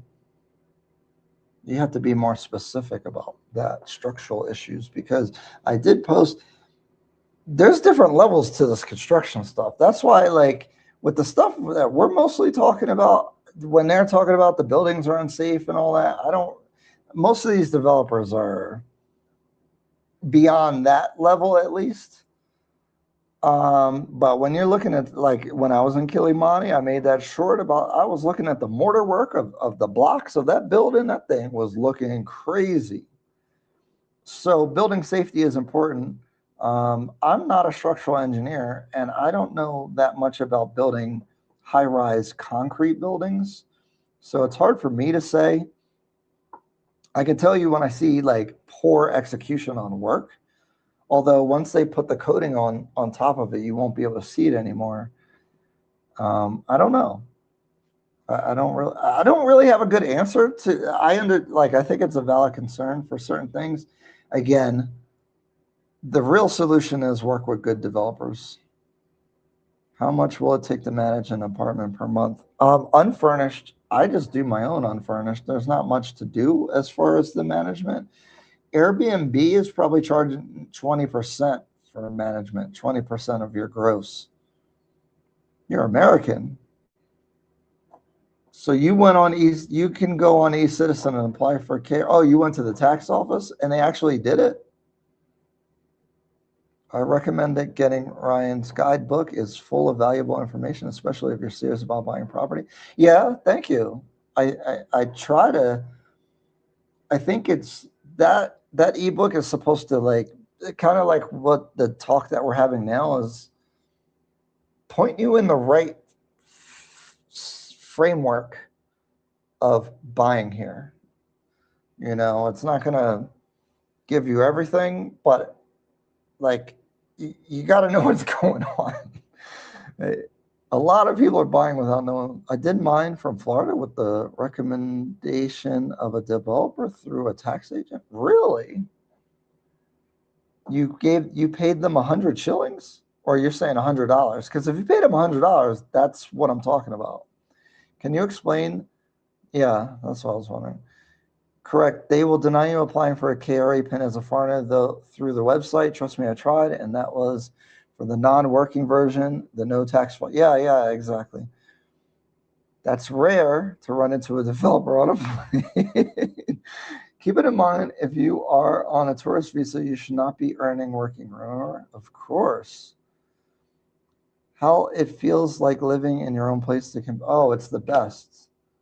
And the reason why I don't rent this out or anything, first, I don't want people messing up my stuff, but also being able to leave my stuff here and then just fly in and not bring anything. I did bring stuff, but not needing to is really cool. I actually forgot what clothes were here, so I was like, oh, there's my shoes that I was looking for. Oh, there's a shirt. So that's pretty cool. I overly spent on furnishing this place, but it's super comfortable. I'm used to it. I don't know. It's a second home, you know. It's the best, really. And then I own it, so I have to pay the service charge actually today. They sent me the bill, 7,000 here, which is what? 7,000, $50, something like that. $60. It's the best. Airbnb, it's annoying. You got to check in, the keys.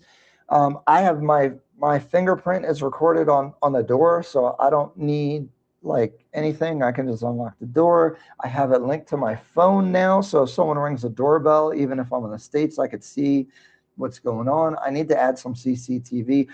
Oh, my favorite thing that I did was I got a screen for all my windows in the balcony because they don't come with screens. I had it custom made and it was very affordable, 20,000 shillings for that screen.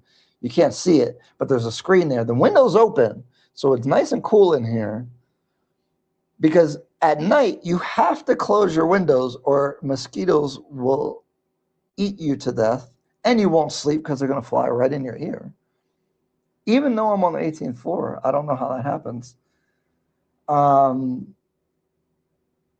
So the screen is probably my favorite thing I ever did here because I leave all my windows open. It's nice. Actually, it's cold. Like you see, I'm wearing a hoodie.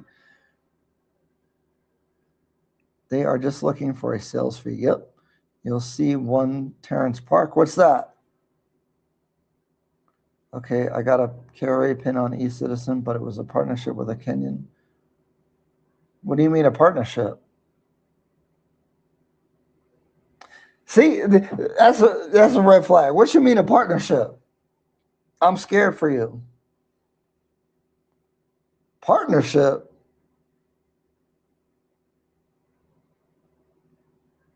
You see what I mean? Like, maybe I don't know. I don't know everything, but this comment, that's scary. Sheesh, have you seen some of these developers? They can be nice and warm to me to get in my pockets and my pants. Just get me a discount. Y'all need to hit me up. I'm telling you, some of these developments, I'll be like, yo, let's get a couple 100K off. I'm starting to think that YouTube lady wasn't crazy for going at Dennis and nah, that's going too far. That lady was crazy. I used a developer who told me to go through a tax officer after. See, y'all listening to the developer to get your legal stuff done. I mean, they could tell you the truth, but they also could tell you some bogus stuff.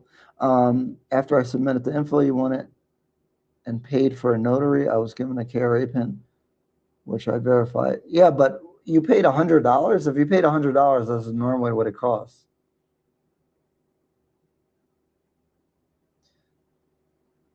Facts, you shouldn't be earning abroad. You have to keep it on the down low. Yeah. Oh, wow. Thanks, Vanguard. We'll have to look into that.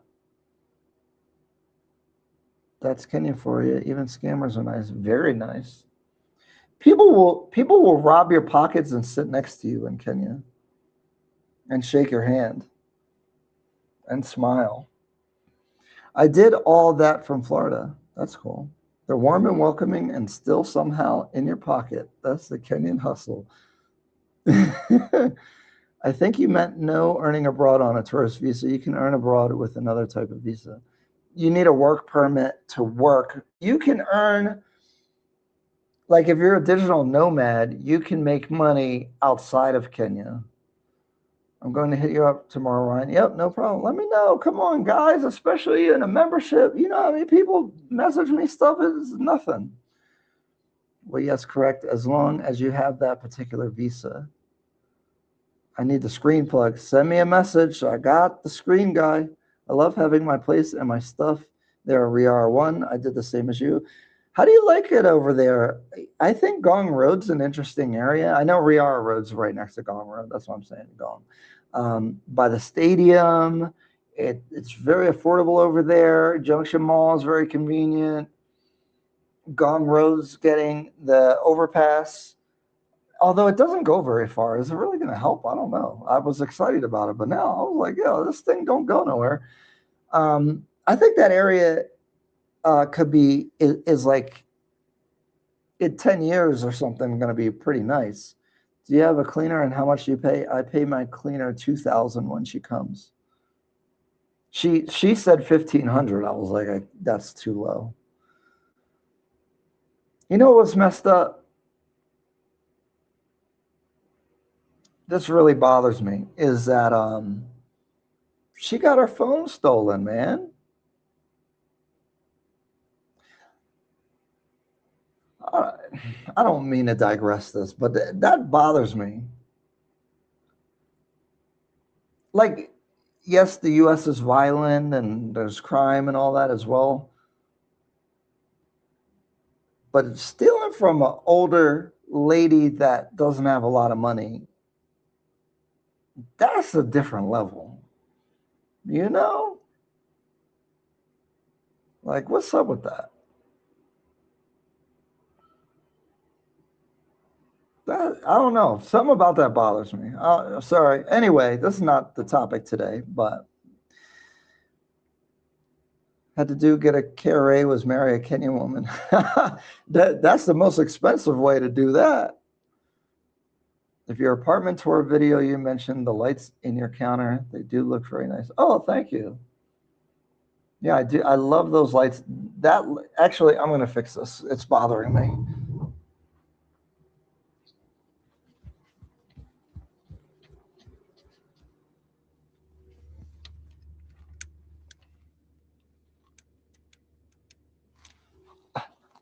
Okay, sorry guys.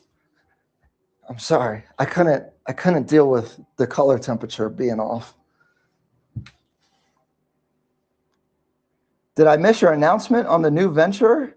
Guys, the new announcement, I'll give the announcement if we make $150 in super chats today. I'm super excited about it.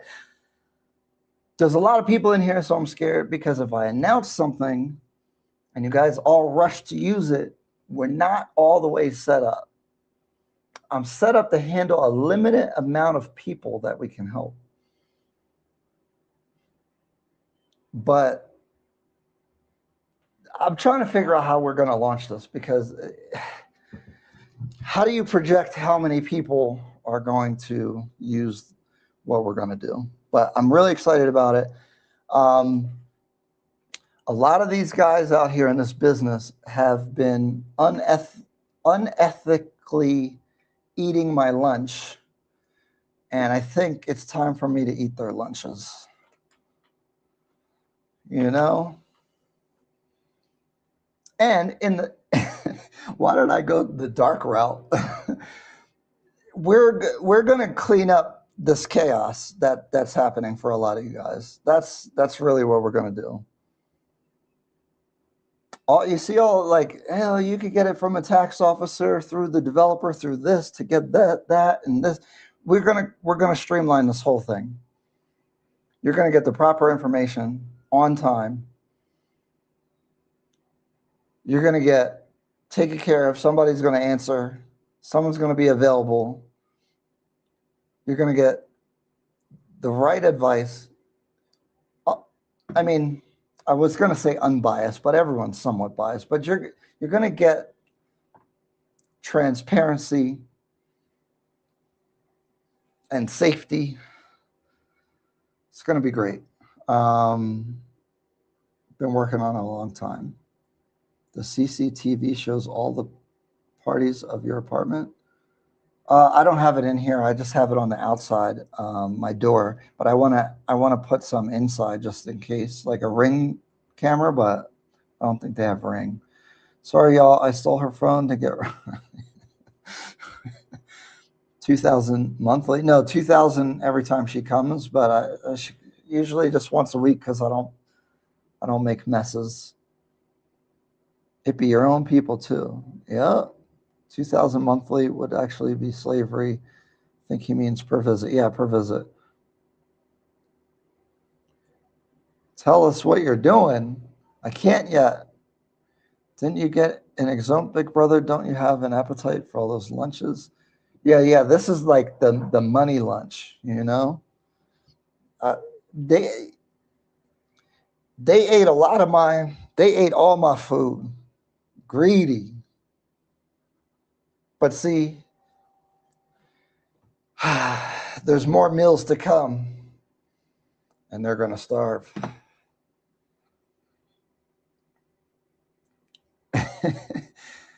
Yeah. Guys, I lost 20 kgs / 40 to 45 pounds.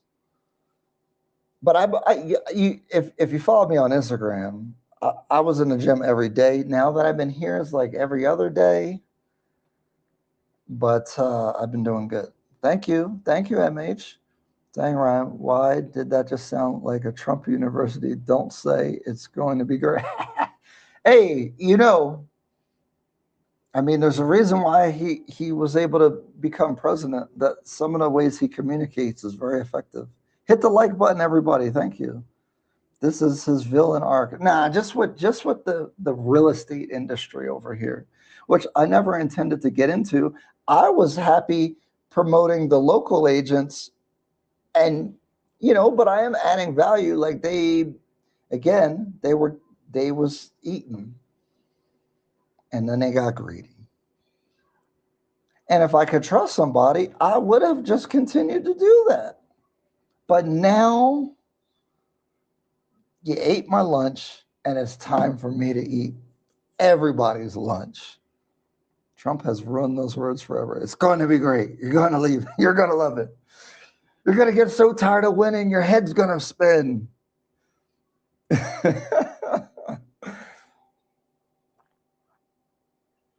Dang, we got 90 people in here. All right, so I guess we'll talk about this. Now that we're finally through all the comments, thank you guys. I appreciate you guys. You had me cracking up. I have more energy. I was tired when we started. Anyway, okay.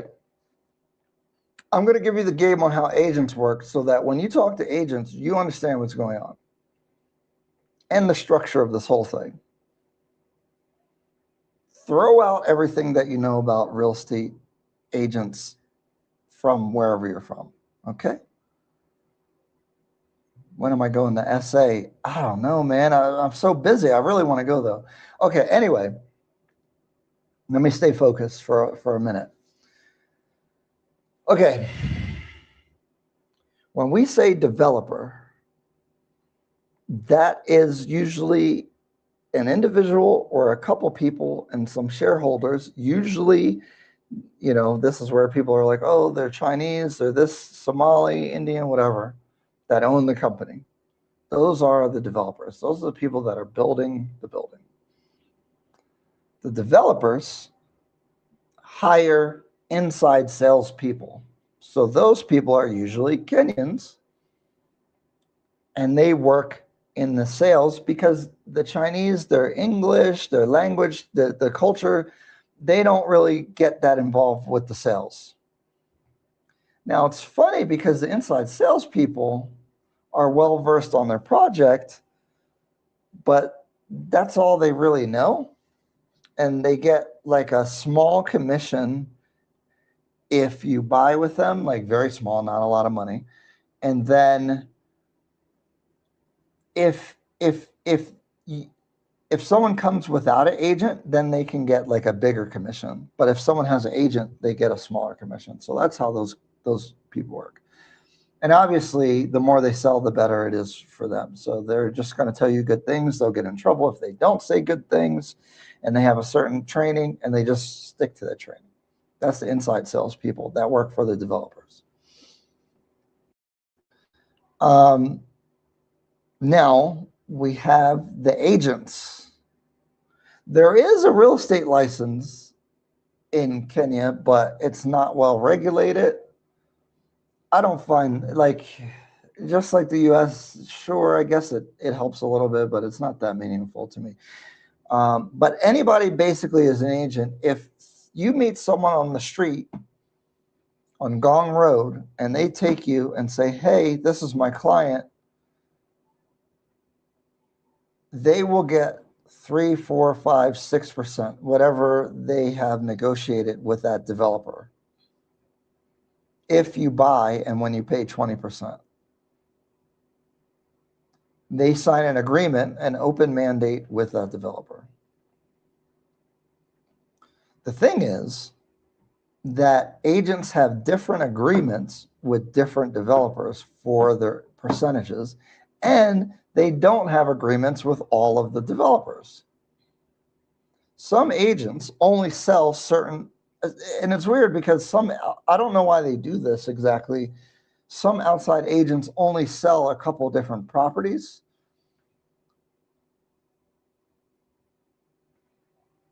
So that's basically how that works. So whoever brings the client and puts their name down, kind of like new construction in the US works like that. Like if I'm a real estate agent and I bring someone to, it's DR Horton, because not all of them pay. If I bring someone and they put my name down, then I'll get credit for the commission if they buy. It's the same thing. So that's how that works. Now, I'll explain to you how this becomes a problem. Many people are saying he's the best lunch eater ever. Oh my God, nobody's ever seen somebody eat lunches better. Always doing the Trump impression. Too many unfurnished buildings everywhere makes my skin itch. What? Unfinished. Oh, you can have a company with a Kenyan. They own 51, and yeah, but does your KRA pin have your name on it? Because this is a company is different than a KRA pin. You're saying the company has a KRA pin? Yes, a Kenyan company can make a KRA pin. See, you're making me really nervous, brother. Because what's your operating agreement with the Kenyan that owns the majority shares in your company? Yes, it is a normal business practice, but it has to be done a certain way. Why are you sleeping in them? What? Need FBA boots on the ground, too much scamming. Americans. What? Oh gosh, they found us. They found us. The FBA crew. Oh gosh. So when you meet someone that is an agent, they're incentivized to sell you certain projects. Especially, now say you meet two different people, and one agent takes you to project 1 and another agent takes you to project 2. Well, the guy who took you to project 2 is going to tell you not to buy project 1 because he's not going to get paid. They're going to make they're just going to, And this is where the business ethics come in. They'll tell you anything to discourage or promote another place.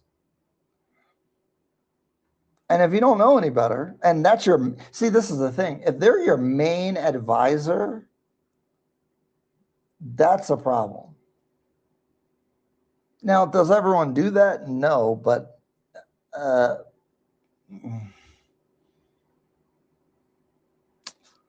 yeah, you know? So that's one of the problems, is that if you start dealing with other people, which initially it was good to find the right person, but I'm like, again, people are going to be real nice to you.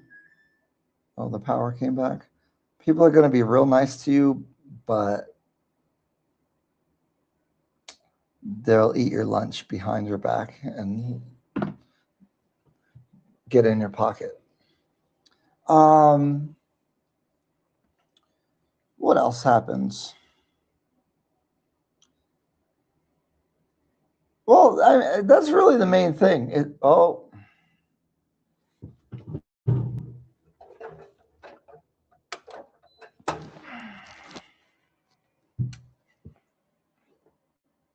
What internet am I on?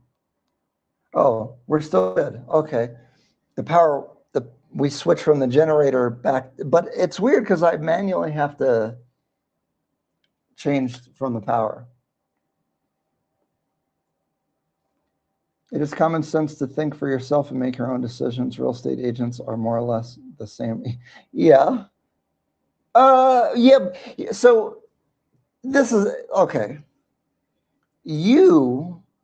It's common sense to you because I've seen a lot of your comments, and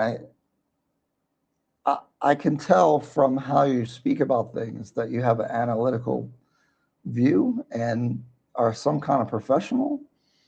So for you, it's common sense. But what I realize is when I consult with so many people, it's not common sense for them. And when you add that like niceness thing, it tricks people.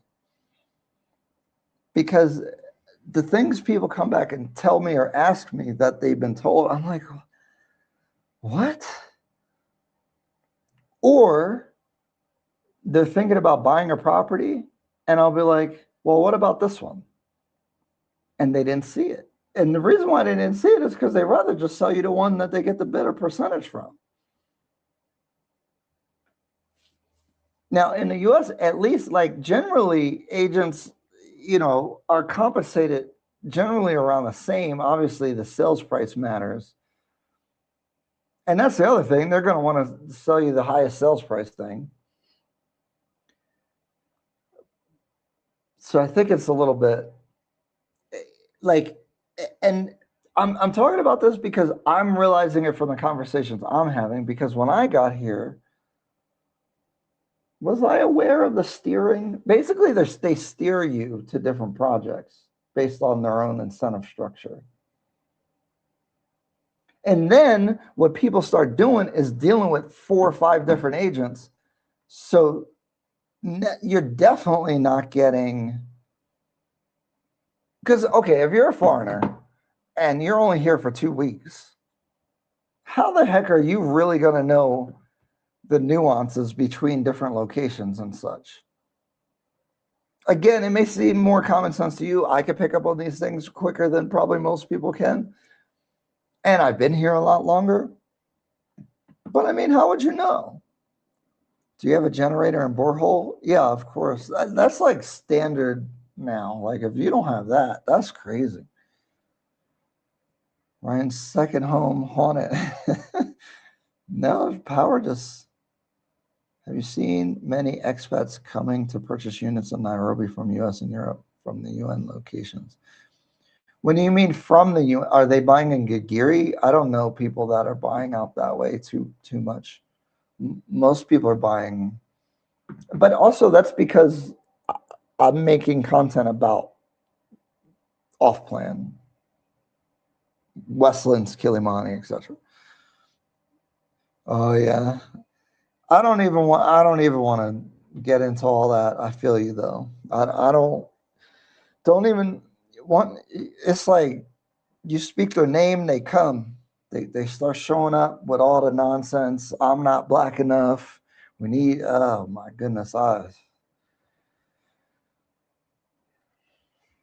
the best thing to do on the internet is just, you don't have to, you don't have to engage with everything. You know what I mean? Just, okay, cool.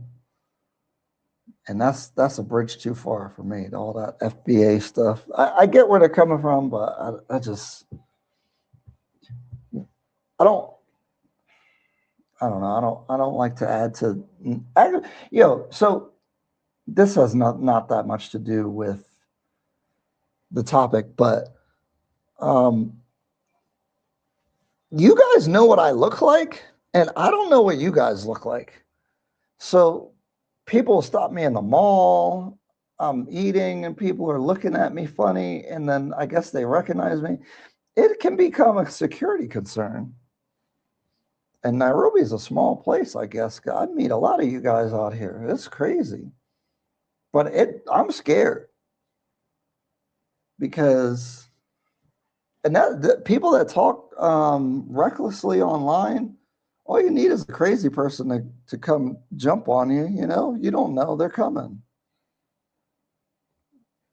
So I always try to keep it real cool.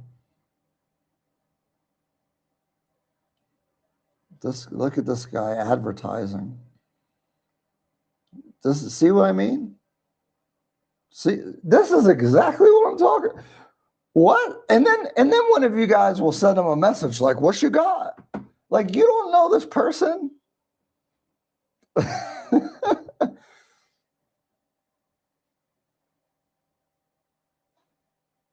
Oh my God. Clean titles.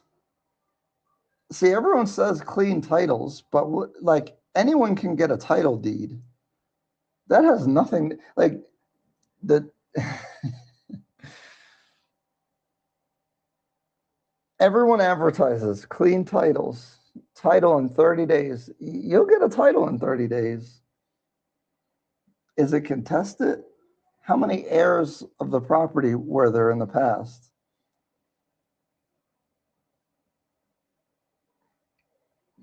You know, is the chain of title clear? And Vipingo, and not to knock, because Vipingo is a legit area generally, but I'm just using that as an example. And then look, freehold title deed next to Vipingo Road. Well, if foreigners are buying it, they can't buy a freehold, or they're going to have to do a trust or something. And if they don't do it right, then you can lose your stuff. How has the uptick in crime on the streets? Yo, I've been seeing a lot of stuff about the crime. I haven't seen any, but a bit concerning, yeah. Not everyone is scamming. Well, yeah, but you just came in here and just started advertising. You know what I mean? It's uncouth. You know? Just come in here and just start advertising yourself. It's cool, I get it. See, there's you gotta have some couth about you. Please give SA a chance. Yeah, I'm definitely going. I want to go to Cape Town, and see, this is the problem. See, if I go, it feels like work because I definitely want to look at some real estate and stuff, but then trying to find the people, it's like a whole thing. It's all clear. We're using a lawyer, all legit. Okay. See, if you wanted to do that, you know, you should message me and we can talk about it. You know? And I own the property and I'm developing it myself. Okay. You guys see what I'm talking about? It's business ethics. Like, let me jump on this platform with 85 people. Let me try to sell because I know that they got people that be buying over there. Let me just Like, what?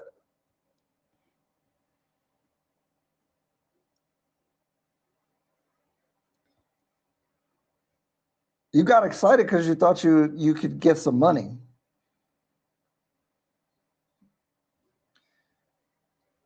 You will get scammed. The issues is how much you're willing to lose. I went from 2K, never would have happened. Used USD to 100 USD with a bank account and a PIN. What? I'm confused.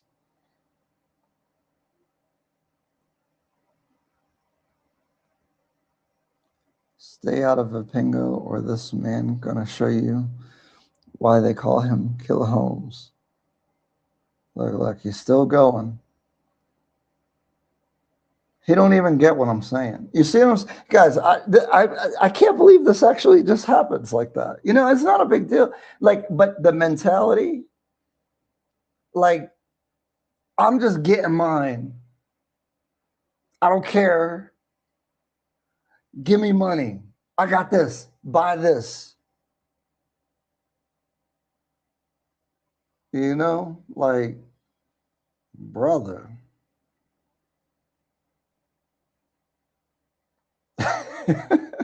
Real estate red flags, bro. That's not networking. You're graffitiing on my channel. That's not networking. Did you send me a message? Did you speak to me as a person, or you just came in here to sell some shit? You came in here with only your self-interest at mind. It does. The irony. Am I tripping? Man, I don't know. Like, oh man. All right. What other red flags could we talk about? I'm sorry, but the whole guy is a red flag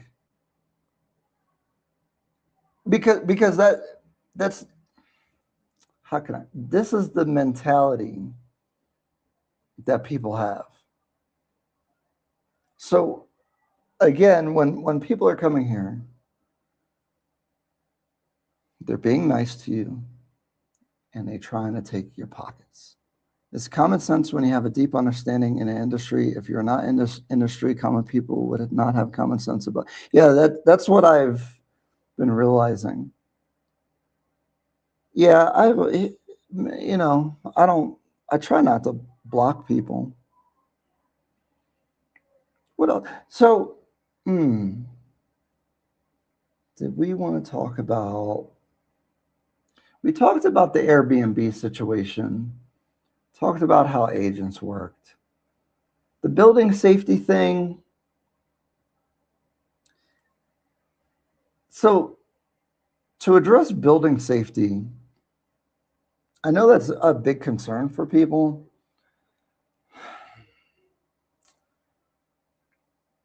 You know, it's a shame because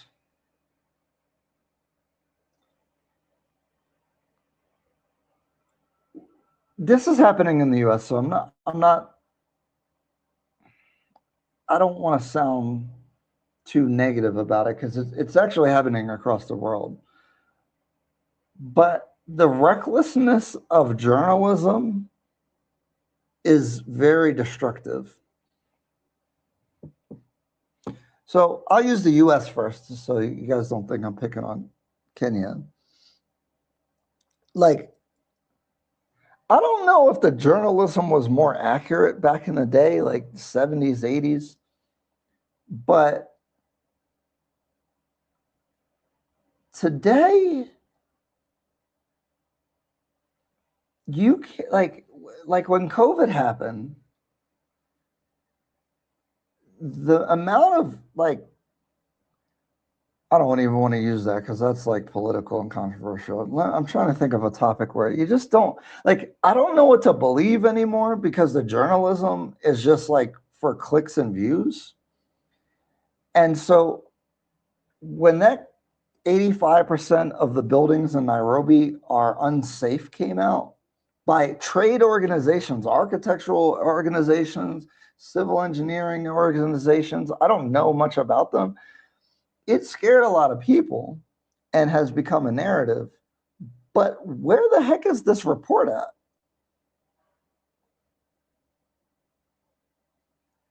And I agree that the building practices sometimes are, certain places are bad, but you have to differentiate. So, and this is the thing, again, if you don't know, how are you going to, I mean, it takes a lot of education to be able to differentiate between the nuances of these things. Right? Like, if you don't know about construction, like I have some experience with construction. I've done block work. I built like a wall at my house. I had a concrete foundation with blocks. I didn't build it all the way up, and then we wood framed it up. So I'm aware of like the fundamental of how it works and how it should look. And sometimes I look at this stuff like, yo, that don't look right. But for a regular person, how would you know? So my only solution to the building safety red flag is buy from developers that have a good history. Oh, my guy, I only know you by your pictures sometimes. Where'd he go? You were talking about Marina Bay not looking good after a couple years. When I went there, I thought they did a good job, but I haven't seen it since the first time we went there, maybe a year and a half ago. I wonder what you mean by it looks like it's not faring so well. But I brought that up to say that's how you solve the building safety issue or concern that you may have when you're thinking about buying, is looking at the past projects. I've talked about it a million times. The problem is if you're here for 2 weeks and you're working with an agent that just wants to sell you anything, it's kind of hard to do that. But the prudent thing is, so if you want to buy the Diplomat, you should look at Alina Ridge, you should look at Alina Harbor, and you should go look at the construction site. You should look at maybe the other things that they're building. And that's really the best you could do because you're not an engineer. I mean, you could pay for an engineer to come.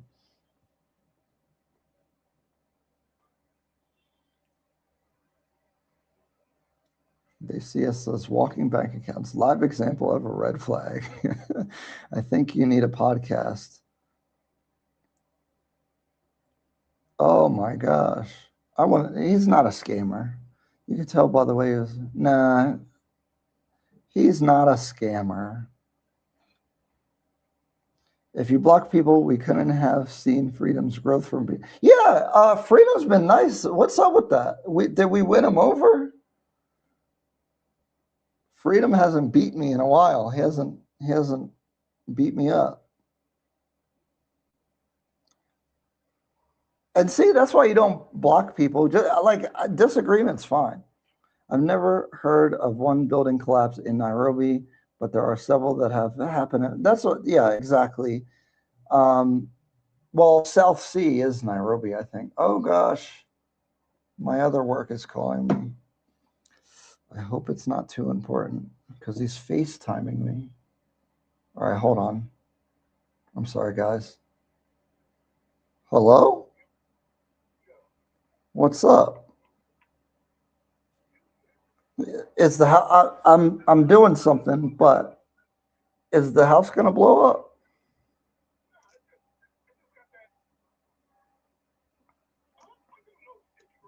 It has a gas smell. Yeah, it does. Oh, okay. It's not out of the ordinary. It's just that weird gas. Okay. Is the pilot out on the stove?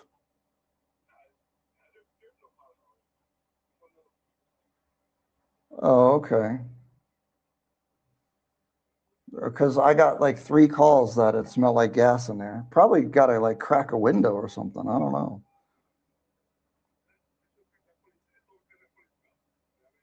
Hmm.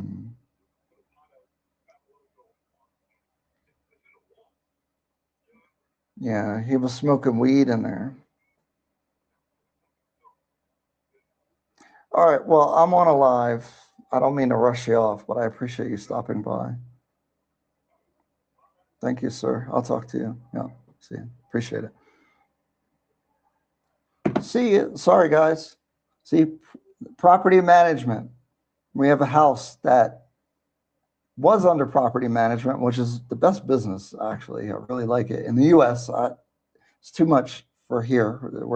We're not ready for that. And then they're selling the property, and then people were saying it smelled like gas. So I sent somebody over to make sure it's good. Anyway, yeah, Dennis not a scammer.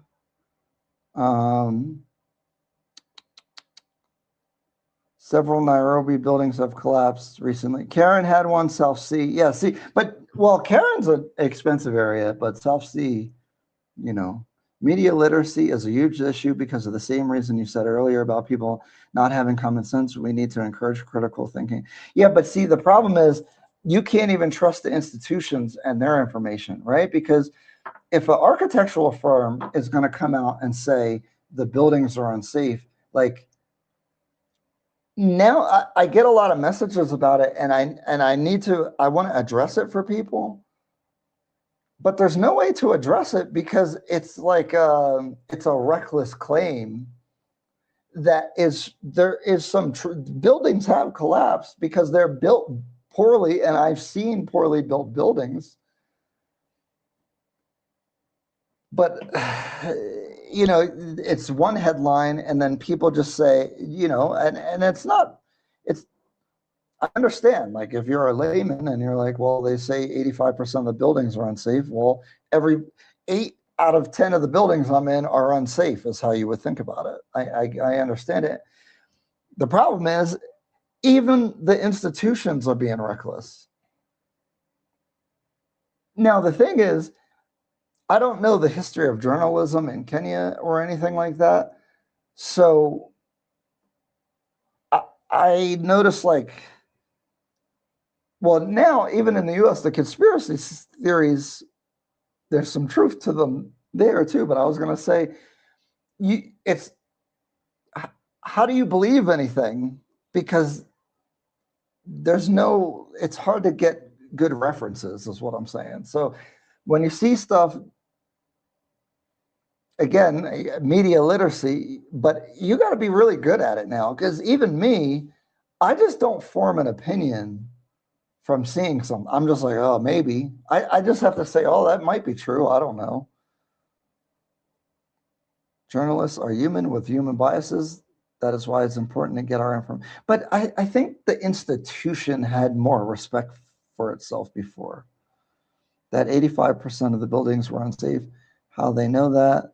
These are mad engineers. Yeah, maybe. And then, you know, the engineers are mad they're not getting paid. Like, what's going on? I agree on a Marina Bay. The finishing was cheap. Wow. You know, it's been a long time, but I didn't think it was that bad. I actually, before Emerald Show House, I thought that, because Marina Bay is the same ones doing Marble West, I liked Marina Bay better than what I was seeing from Emerald, which I thought Marble West was going to be better than Emerald. But Emerald, I got to give them almost a 10 out of 10 for what they're delivering out of what they presented. Tell them you are live. Well, I didn't put it on speaker, so I don't understand why I see projects worth $1 million and they say 60% sold out. $1 million or shillings? Mute us. Even the building collapsed in New York City. And don't forget the new towers that catch on fire in Dubai from time to time, or the tower in London. Yeah, these things do happen. Wrong cladding, not fireproof, so safety has always been a concern. Based on the reported incidences between, yep, at least 3 major collapses, yeah. But okay, if 85% are unsafe, wouldn't more have collapsed? I hate weed so much, it needs to be illegal. It smells really bad, and when people smoke weed in a building, it's pretty horrible. What happened to Dennis? Love the transparency. Dennis turned out to be oh my gosh. Yeah, a little bit, you know. Because you see that, never mind. That's what media literacy is. Yeah, but I think now you need to be really good at it. Why can't independent inspectors check for foundation integrity, build quality? Who's going to pay them? I guess is the question. I mean, that would be good. I always, so when we're talking about building safety, like, how do I know if their concrete mix is proper? You know? And when I was speaking to one of the developers, he was saying you can't rely on it being the rating that you're paying for. So he's like, if it's rated for 30, I buy the 40 rated one just to make sure that it's at least 30. See, these are nuances and issues that you wouldn't deal with generally in the West. If something's rated for something, you're probably going to get exactly what it's rated for. Here, you order concrete. Did they do it right? Because I try to get a fundi to do something here. I got to stand over top of them and watch them. Like so actually, I got faster internet now. And when the guys came, they were confused. Something wasn't working. They're messing with the plates, and the plate has 2 screws, right? He takes the plate off, and then I guess that wasn't the right one. He puts the plate back on and only puts 1 screw in, and now it's crooked.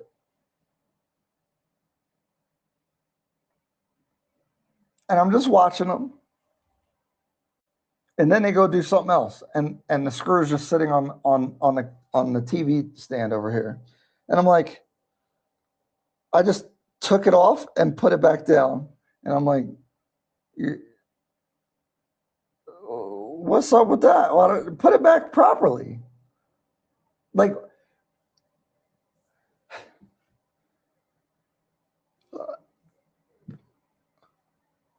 why? Why? And I'm using that as an example, but I must say the median way people work is like that. So when you have maintenance concern, like for example, at this building, the gym, there's a caretaker at the gym. He's sitting there on his phone. Nice guy. He just sits there and people sign in on a piece of paper. Obviously, that's nothing. You could write anything on it. And people will put weights on, the barbell or whatever, and they won't put them away. And technically his job, he's supposed to put the weights up. Every time I walk by, there's weights on there, and he never put them away. There's some missing screws on one of the machines, and the sheet metal is loose. And I'm like, yo, that needs screws. Oh, okay. Next week, yo, this needs screws. Oh, yeah, okay. And I try to pick my times to like say something about stuff, but that way of being is very common, and especially around maintenance things. Like Kai was telling me a story at his Airbnb. There was a problem with one of the outlets / sockets, they would say here. He was like, yo, the guy came in, and when he left, it looked worse than it started, and the wires are hanging out, but it works. Like you could plug into it. So imagine years of fixing things that way. It can happen. Now, as a sectional title owner of this property, you have a say in how things are maintained. And I've been, I guess they probably listen to me more, but I definitely pushed them to like, yo, like I haven't talked about the gym thing to them yet, but I'm like, yo, these screws have been missing for a month. It's gonna break. And then they'll be complaining, oh, we gotta fix it. Well, the caretaker's not doing anything. You're paying the caretaker. I'm paying the caretaker with my service charge. He don't put the weights away. Although I think when you work out, you're supposed to put the weights away. But they are like, put the weights away. So I could see how things could get worse and worse. Like a lot of the pools start looking like the tiles start coming up. Because again, when they first did it, they didn't do it right. They didn't do it thoroughly because I'll put one screw instead of two. Who cares? And then the tiles start coming off. Now there's water in the pool. You'd have to drain the pool to be able to fix the tiles now.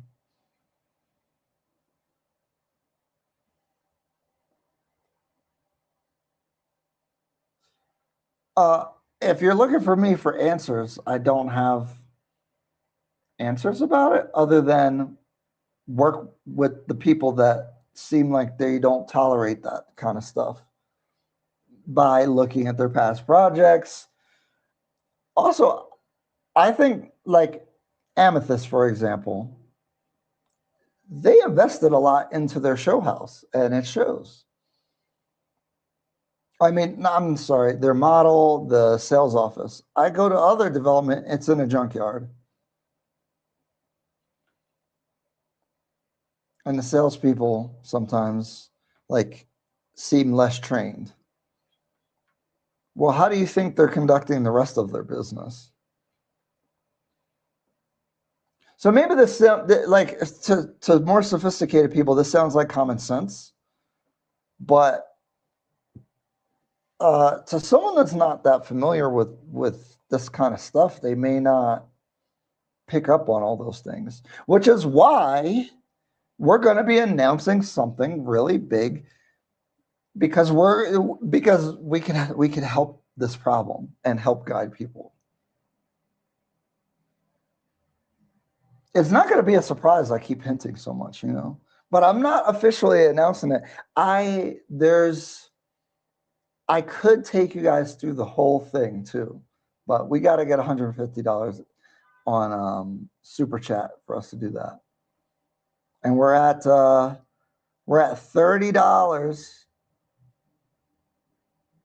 Key_J member also, shout out to you.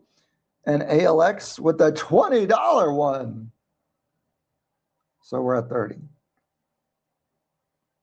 Okay, let me catch up.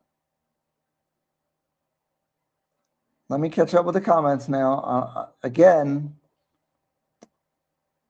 well, somehow I get into critique mode. I hope people understand. I mean well with my critiques, but you guys need to know the mentality so you know how to move here. Oh, okay. Agree. We can't take things on face value. You definitely don't take nothing on no face value. I'm concerned about fire safety. Do they have firefighters? That's happening. Yo, I was just thinking about this. I don't know how to call an ambulance, and I dang sure don't know if they have firefighters. I will say that, like, I have like a fire hose outside. You'll see like fire water things on many of the floors. Do they work? I sure hope so. It's kind of weird because I didn't even know concrete really could catch fire, but I guess if you have enough stuff inside, it can get hot enough. All these comments trying to remind Ryan not to link anything of his phone call. And meanwhile, I'm turning. I suspect Hyperbolic, politically motivated claims to embarrass the current government. Yeah, see, and then that stuff starts happening. That's also a problem when they put a bit more because it will be stronger, but it just adds weight. Everybody asking for dentists, maybe you should address it. I'll just say, you know, you got to keep it classy. I'm just, you know, I was referring people and I'm not anymore. To get some more awareness of the quality is not only to look into the track record of the developer, but to also look into the track record of the local. Yeah, so I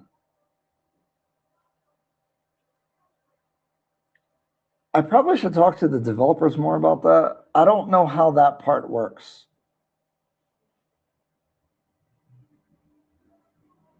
But that, like, to me, from my outside observation with these off-plan things, it feels like there's like a couple Chinese building, oh my goodness, a couple Chinese building managers, and then they just grab any laborers they can, and maybe there's a couple skilled people that know how to do something, and then they just like Russia World War II style, like get in there, because there's so many people working, but the construction site is so chaotic. There's stuff on the floor, they're cutting stuff just in the middle of the hallway, and there's like this work site's not clean. You got people mortaring things, and then there's dust flying everywhere. Like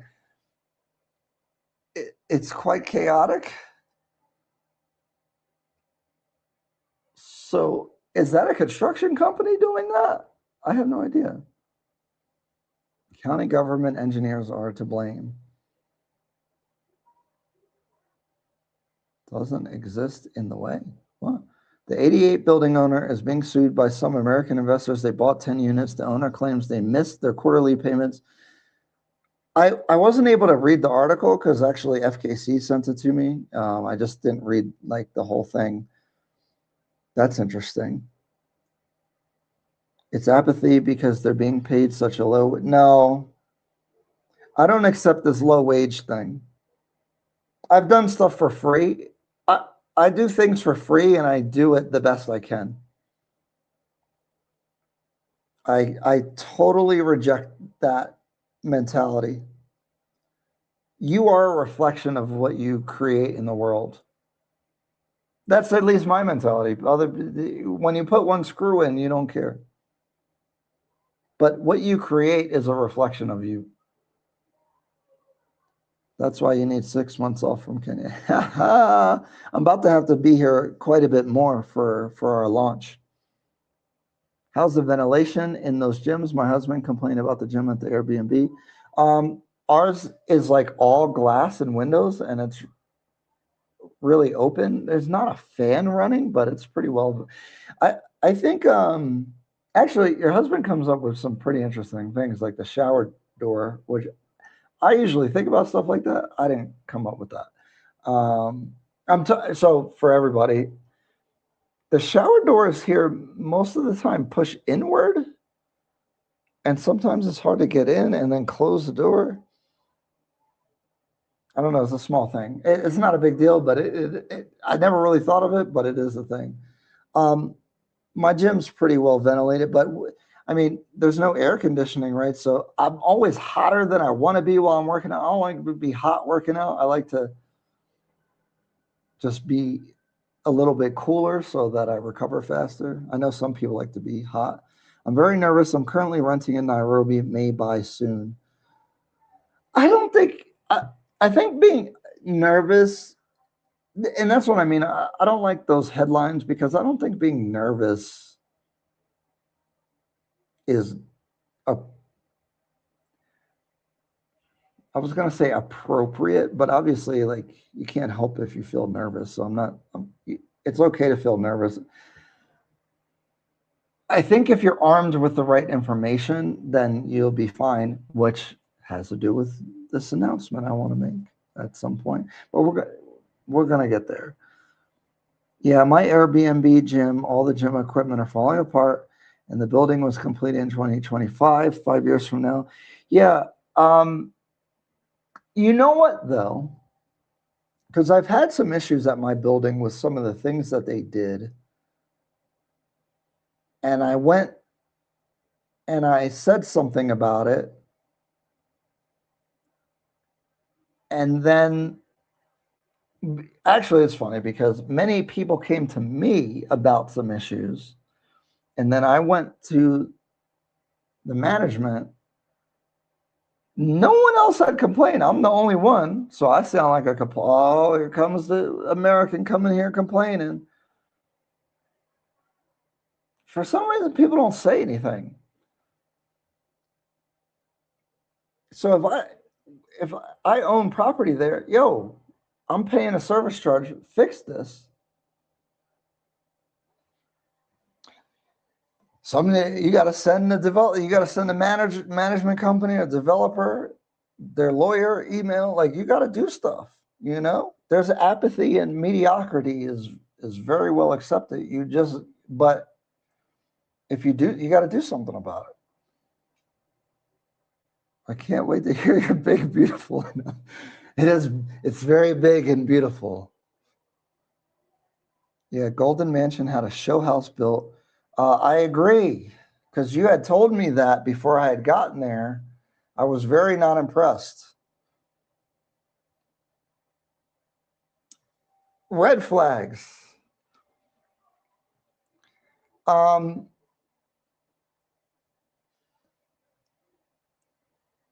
Video content in the Kenyan real estate market moves the market. And the Wandering Investor did that video about Golden Mansion. 35 of you guys sent me his videos in China and with the developer. When I looked at what they were talking about in China from that developer of Golden Mansion, and then I looked at Golden Mansion, I said, this has no, what? And he's like, oh, I got this penthouse duplex.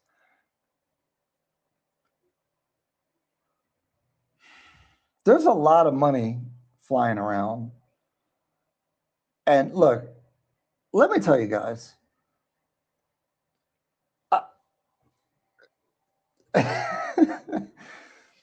You know them game shows where they put you in a tube and there's money and the money just flies around and you got to try to grab it? That's what I realized I'm in right now, because there's money going everywhere. And I haven't been grabbing none of the money. Other people have been grabbing the money in my tube. And I realize there's like stuff going on behind the scenes, I think. Because, look, Golden Mansion, their introductory price was really good. So maybe that's why people were hyping it up.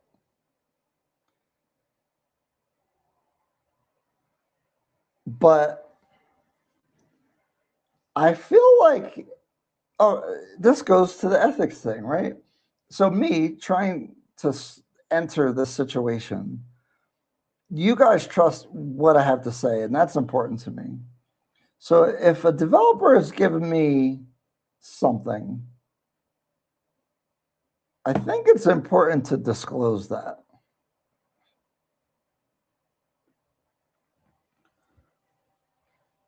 But this is, the Wild West over here. So be skeptical of everything. I don't know, man.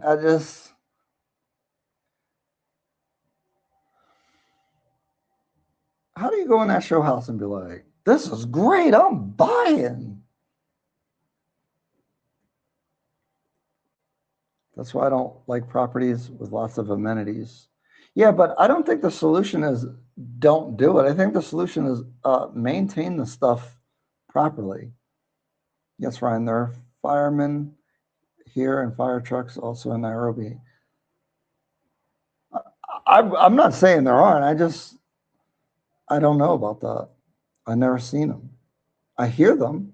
Is there insurance if your property? There is insurance. You can definitely get insurance here. I have car insurance. You can get health insurance. There's all kinds of insurance. Yoga with Wendy. I am coming to you when I'm ready to buy my property in Nairobi. We're currently renting, but prettified to buy due to scam. Oh, petrified. Dang, I can't read. Okay, yeah, let me know. Hit me up, please. Please, because you just start talking to random people, it gets crazy. Bill, this is interesting because some of these Kenyan workers aren't the same. Yes, there's good workers for sure, yeah. And I got my place painted because that's another goofy thing about off-plan. Your paint is primer. It's not real paint. But I was petrified to hire a painter because I see how people paint. So I like talked to a bunch of people till I got a warm and fuzzy. But also, you have to be really stern with people here. If you're nice to them, they feel like you'll just accept anything. So I'm like, look, if it's messed up, I'm not paying until you fix it. Like, you got to tell people, yo, like, you got to look them in the eyes and be like, if it is bad, I'm not paying. I'm buying. Not paying. And for the person who asked about insurance, yes, and actually even AIG insures the oh. As a Kenyan who has dealt with fundis, I can relate to that story. Dude, put the other screw in. I believe Nairobi will go through a housing crisis. Their apartments are overpriced. Owners will never recoup their money when they want to sell. The work is too below standard. Most of the work of the new stuff is better than the older inventory. I hate when people say overpriced because if it was overpriced, no one would buy it. You may not see the value in it, but the general market does because the stuff is selling. And look, if the market was getting worse, look, I make money when people buy and sell in the U.S. We have an agency. The market is not that good. I tell people all the time. I probably, you know how many people I told that they want to sell their house and buy a new house? I run the numbers for them and I say, this is crazy. You should just stay where you're at. Unless you have like 2 more kids and you're cramped in the house. But doubling your payment and barely getting many more square feet is crazy. And getting a higher interest rate, it's a bad financial move. I tell people that all the time.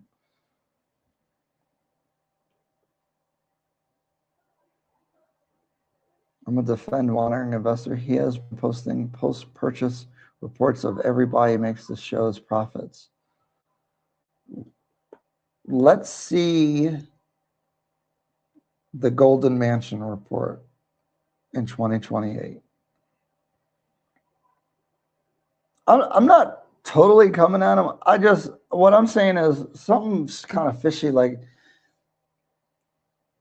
if you looked at the whole off market, I don't know how you land at that particular property at the prices that they were talking about when I was there. Maybe the price is higher. I don't know. Maybe he worked out a better deal. Like, did he tell us what he paid for it? Because if he paid $6 million for a penthouse duplex 2-bedroom, okay, I get it. Even if the quality is not that good, because it's in Lower Westlands, right? That's not bad. But unless it was around that price, I don't know. I don't like properties with 2 to 3 apartment complexes and lots of apartments like NYC. Yeah, I mean, that's pretty much what's going on here, though. In Mombasa, you can get a studio on the beach for 4.5, which I think is horrible because it's ruining the value of our land. How does it ruin the value? Also, the duplex units are extremely different than the showroom. Are they using different materials in the alley?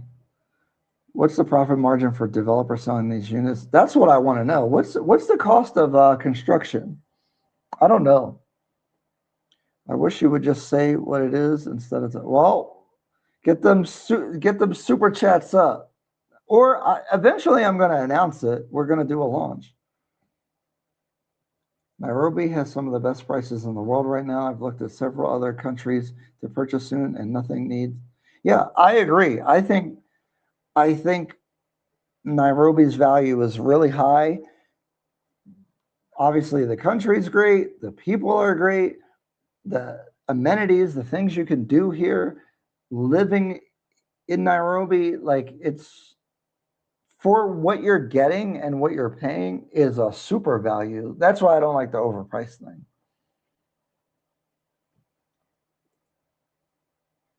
Yeah, I agree with you. I agree with you. People are getting paid a lot to promote these properties.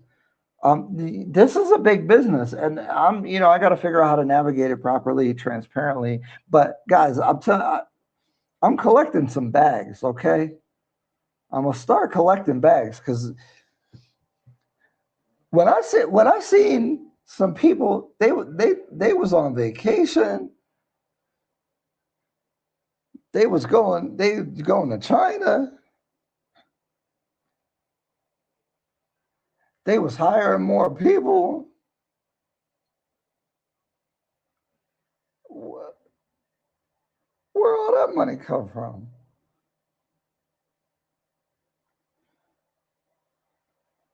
All the apartments I've lived in Nairobi, the bathrooms smell because they don't do I'm sure on older construction they don't use traps for the drain.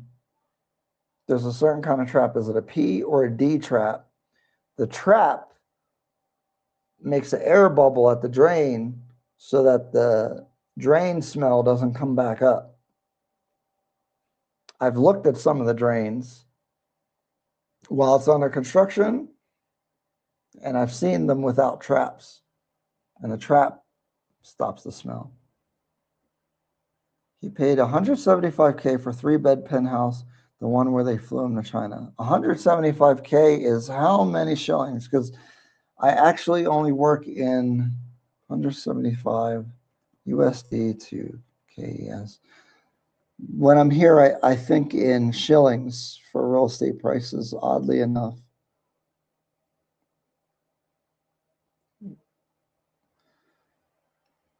Why is it not just telling me up here? Oh my goodness. 171. 22.5 million. There's okay. How is he going to get return on investment on that?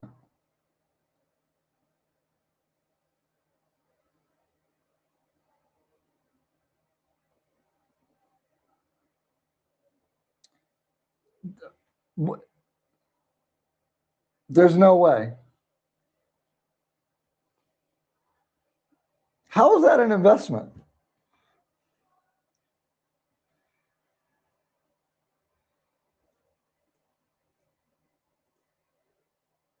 I can't even speak.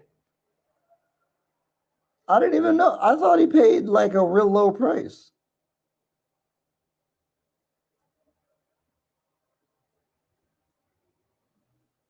Golden Mansion's location is very tricky. They need to sell and sell fast, hence the price and urgency. I think the initial price was like serviceable, but when we were there, I didn't. This is Oscar, by the way. He's in the Golden Mansion video. He's in the Hefe Palace video. And Beacon. You guys should watch the Beacon video. Did that come out yet? I don't even know. But I really want to know what you guys think about Beacon. Very unique.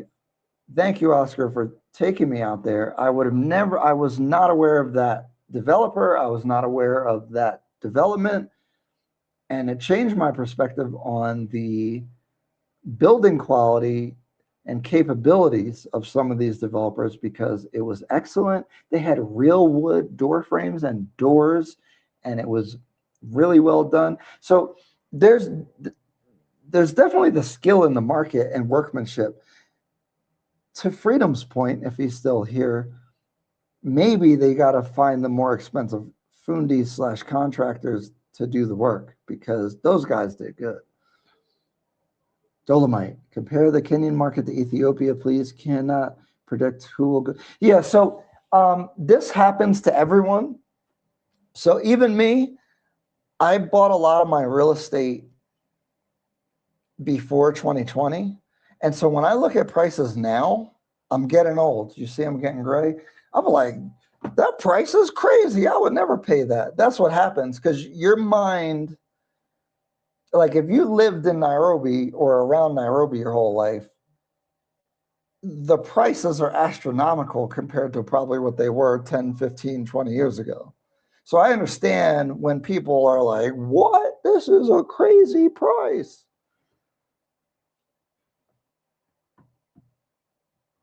Cost of construction is obviously very low. So, Kai has been trying to convince me, and other people have been talking to me about trying to build something. I really would love and dream to. I think we would start small and get maybe an acre and put maybe like 2-3 houses on it. We'd probably like do a show house and then do the other 2 off plan. I would want to fund the first house, and then we can do them off plan thereafter. I just think I want to learn a lot more about, I don't know anything about the construction. I've been reaching out to some companies that do good work, or at least online, it looks like they do good stuff, but then they don't love me. Like they don't want to, I wanted to go tour some of their stuff, ask them about construction, but they haven't been showing love yet. But okay. Anyway, I'm saying all that to just say the construction must be pretty affordable. But the Chinese have an advantage because they're able to bring in all their materials from China with all the connects in China, and probably are getting a little bit better pricing and such. What's the name of the development he bought? Golden Mansion. Developing is way cheaper than buying ready apartments. Price isn't the only cost. They're getting flued out. Yeah, they're getting flew. Somebody fly me out. Shoot. Honestly, that's why I haven't been to the coast. I'm like,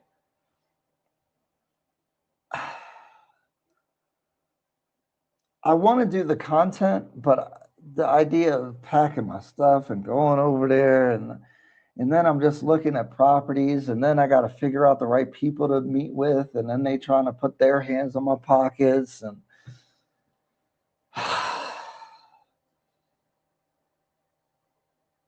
and then there's a bunch of developers that are real thirsty that want to talk to me, but shoot, then fly me out then. Fly me out. Who knows if he even brought it? Well, I'd like to think that he did. I don't think he's like shady, but these are where like these gray areas of like YouTube content and business and the travel and all that stuff kind of gets murky. And that's what I'm trying to handle that the right way, because there is a lot of money flying around and a lot of opportunity. Because if you're promoting these developers, I mean, they're making hundreds of thousands, maybe millions of dollars.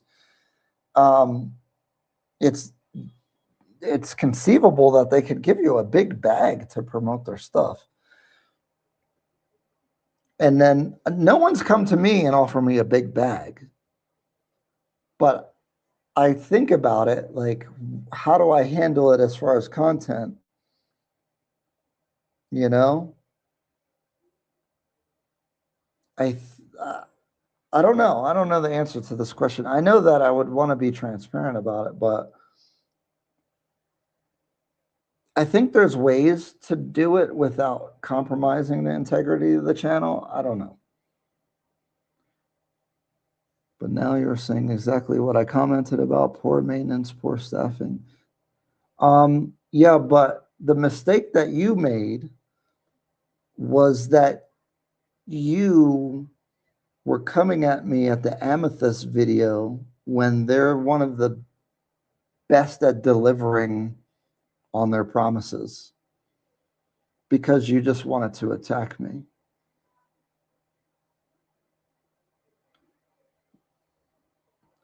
According to him, a Nigerian beacon was lovely. Yeah, that was nice.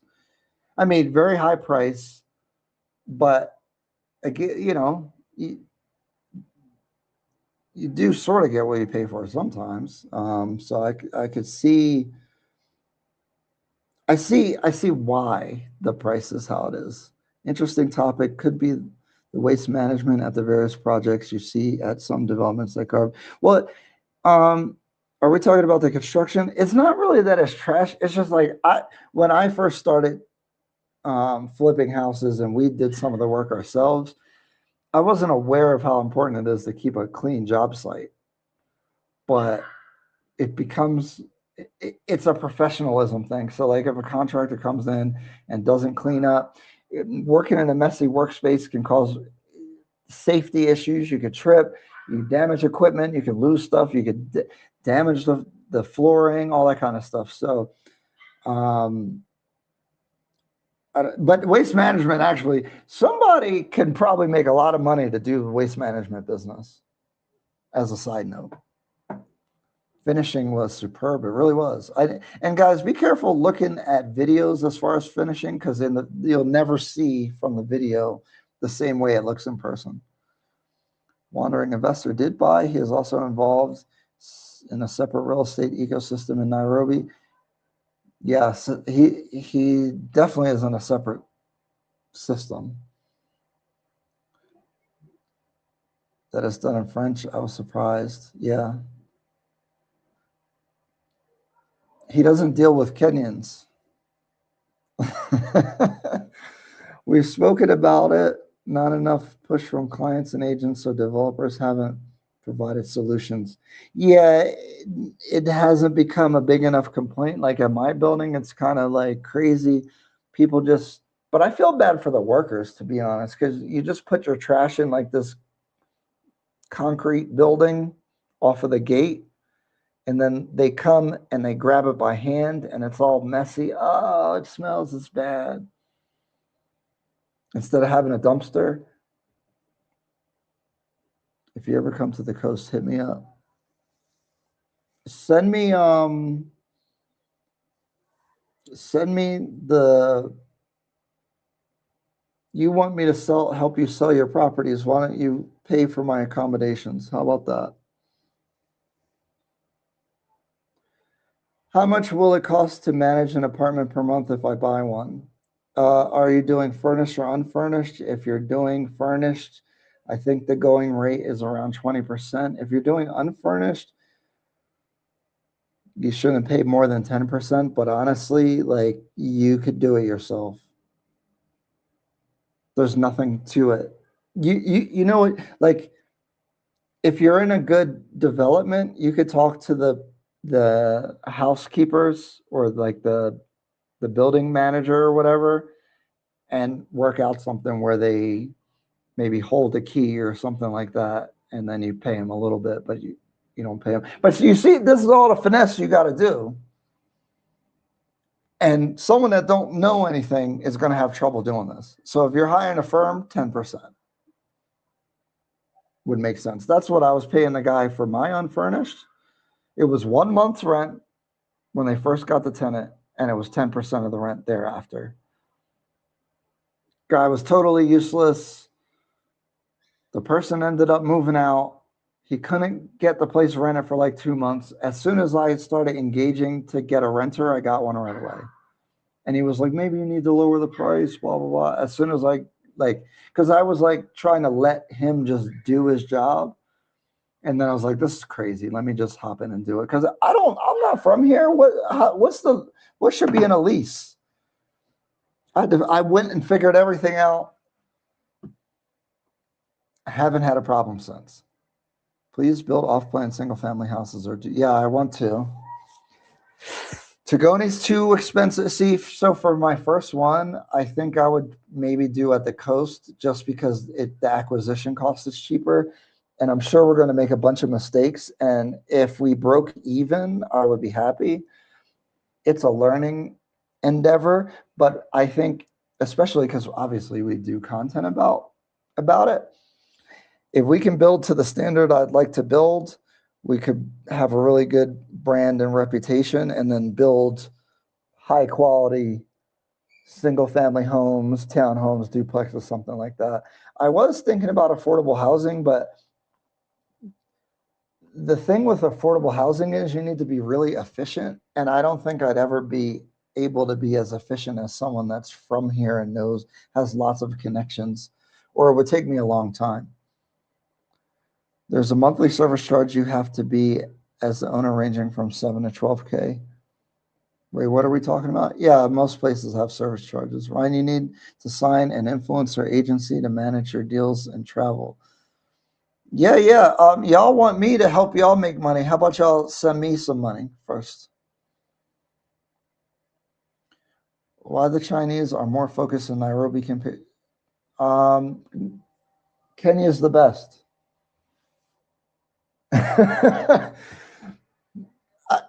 It sounds crazy because I haven't been to a whole bunch of other countries in Africa, but when I talk to the Chinese, a couple of them have said what we can do here in Nairobi is impossible now in China because it's so competitive, it's so built up, their market has been slowing down, and the opportunities here in Nairobi are endless. Plus, Nairobi is a great city. Look, I know Kenyans, when you talk about the government, get kind of away, but Kenya has a great track record with their government compared to most of the rest of Africa.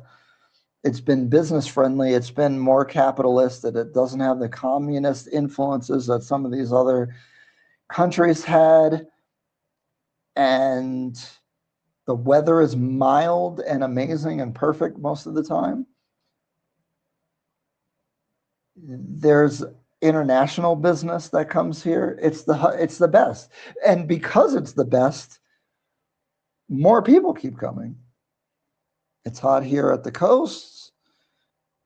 You don't need to buy anything from me. Yeah, but you want me to promote your stuff, right?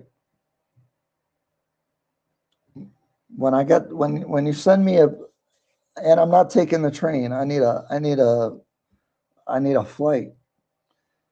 When you buy real estate in Nairobi, you buy lifestyle, great food, great ambiance, good quality life. It's worth every penny. Exactly. When I spend money in Nairobi, I feel good. I feel like I'm getting value. When I go out to eat here, if I order food, good value, happy to spend it. Uber, happy to spend it.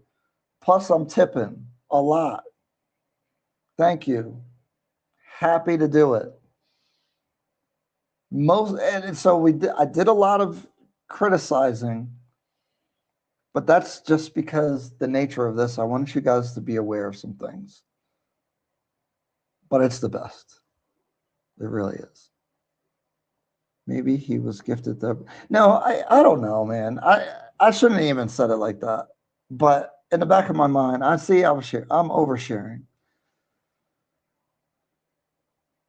To get fluid out, you need to show them. Man, I bring everything to the table. What you mean? I got receipts.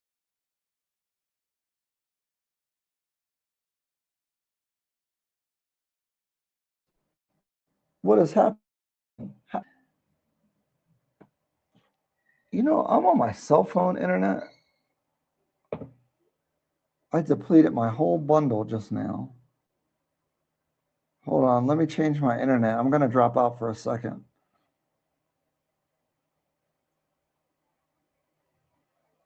Oh gosh, it's taking long. Sorry, guys.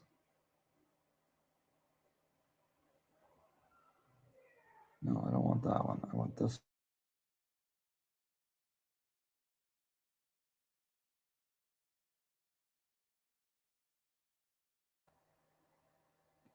Dang, I ate up my whole Safaricom. When the power went off, I went to my Kenyan line hotspot. I used all my data. See what I do for you guys? I cooked all my data for you. But MH, I bring a lot to the table. How many? Oh my goodness. I've been binging your videos today. You're being very transparent. Thank you. I try. It is getting a little more complicated, I must say. I've been utilizing the members only for the extra transparency. If we guess the big announcement, will you confirm? No. You're starting your own real estate. I mean, that would be the first guess that ever, it's, you know, but what is it going to really be? What are we going to be doing? Don't attack Ryan. He's doing, thanks, man. I appreciate it. And I like, you really do good comments that are very sophisticated points that are important to talk about.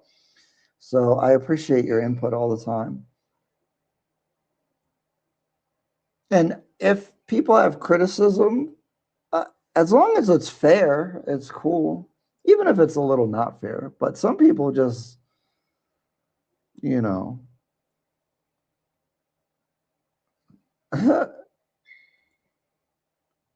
What up, Ryan in chat? Haley, what's going on? Members, lots of members. Yeah, with the membership, I appreciate y'all. Y'all really, there's a lot of members now. I think we have over 50 members. So I appreciate you guys. You know, what's funny, it stresses me out. I'm like, am I giving the members enough value? Because especially when I'm not in country, there's not as much stuff I can do. But I appreciate you guys. And if anybody, you know, like, don't think you're obligated, you know, so we're still friends, you know, if I'm not, you know, I gotta make sure I keep that thing going. Hey, Ryan, dang, what they want, I don't know how he landed at Golden Mansion and then they're flying him out to China and stuff. Out of all the offerings in Westlands, that purchase doesn't make sense to me. And so smells a little funny. The Amethyst project was great, but we went with Luminar because of the double glazed windows. I gotta tell you, the developer for Luminar really cares about his designs. And I feel like, and look, he romanced me. But I feel like he will spend an extra couple dollars to make something better. Like we talked about the grout, and he's like, yeah, I'm going to use silicone grout. Because what I realized and he was like, because they're using sanded grout, which gets dirty easy. And I have a lot of respect for him because we've had a lot of conversations about that kind of stuff, and he does the extra things to make it better.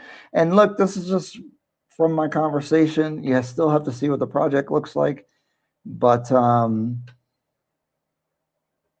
really like it. Amethyst is also great. Like, yeah, Amethyst is great. Luminar is in Westlands for a little bit lower of a price. So, I mean, that's hard to beat. Diplomat still and Luminar are the top two if you're investing, to me, right now. Amethyst is a great project.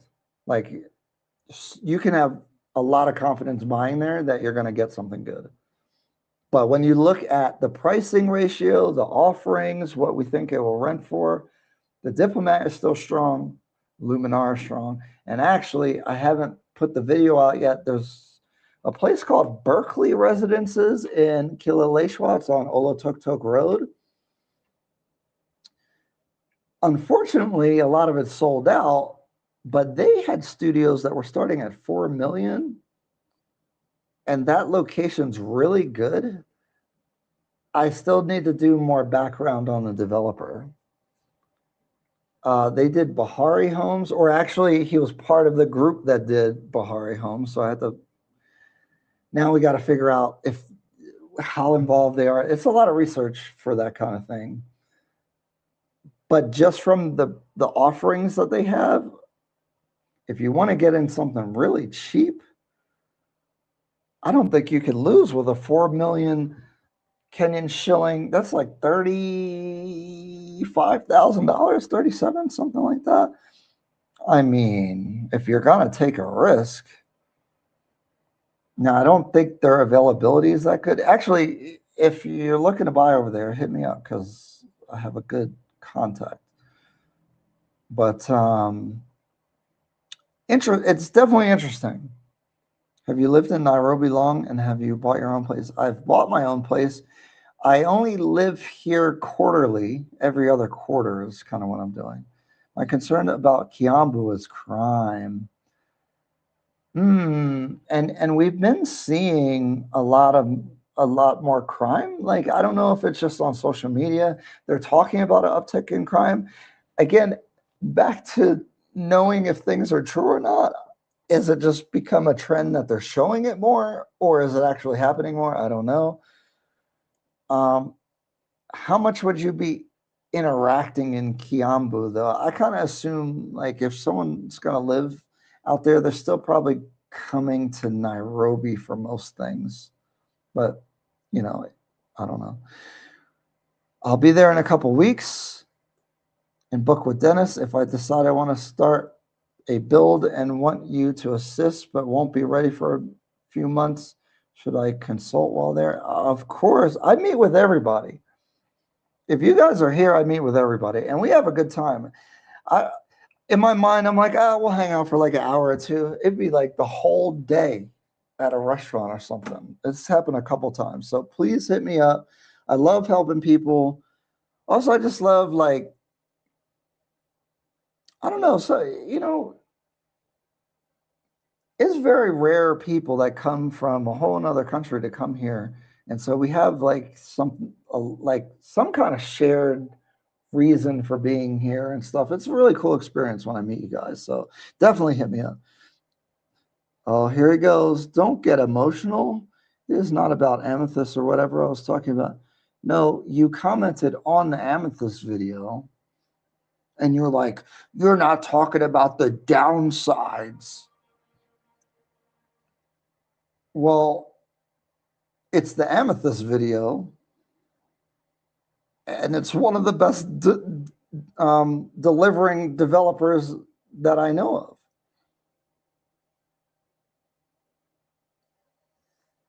What's up with this guy?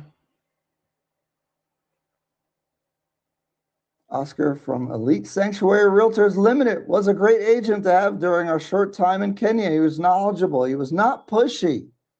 That's important to me. Generous and flexible with his time.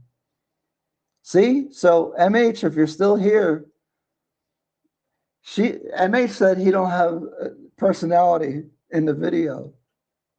But see? Knowledgeable, not pushy, generous and flexible with his time.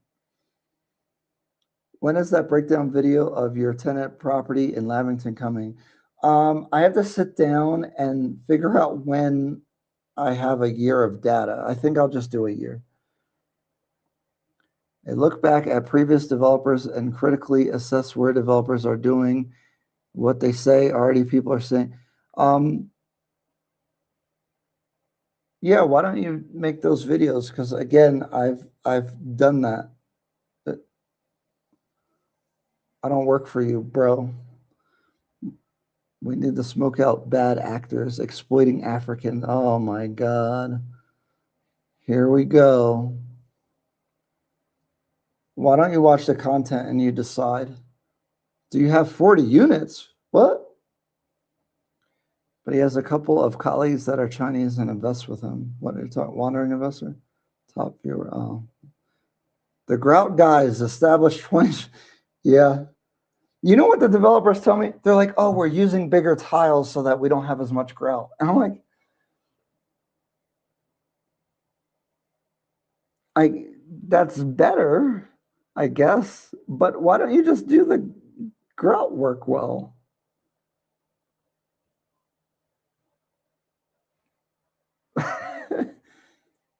Himalaya isn't that oppressive too. It's funny how he picks projects that agent. Oh, well, they're not Kenyan. They only deal with certain people. So, and Himalaya is not impressive. That's what I'm saying. Like, what? But I think the thing is, he doesn't care about quality. He's just looking at the spreadsheet. But also, I think something's weird's going on, to be honest. Wait, which one was 35? Berkeley Homes. Berkeley Residences. See, hit me up. I'll send you the info. And work out some pricing, although there's not that much there. Luminar versus, I don't even know if I should answer this guy, but Pandora is, they're not really comparable. They're doing different things. Luminar is a better investment for cash flow. Maybe Pandora, because maybe it's like a landmark property, the capital appreciation would be more, meaning that like the value of your unit goes up. But it hasn't been exactly confirmed, but I don't believe they're allowing Airbnb there. How are they going to enforce that? I'm not sure, but that kind of knocks down the gross rent that you can get there. And Luminar is literally made for investment. The way the pricing, the amenities, the way it's laid out, the whole thing is going to be good for rentals. So definitely Luminar for investment, but Pandora, I would live at Pandora. I keep saying that if things worked out, which they probably won't, to be honest, I would sell this place and get a 3-bed at Pandora if I was in the situation to do that. Kiambu is great for agriculture. Yes, very good. It's very green there. Can you check out Maisha development in Talisi? Them smart home places, them smart cities try to control a lot of their media. I haven't been out. I haven't really spoken to them, so maybe they're open to it. But trying to deal with them people over there is, I got to cover all the ground here first. But maybe I'd love to see that. He's got integrity for the office. Sorry. Are you starting your own real estate? Maybe. We got to clear up some of these hazards that are out here for you guys.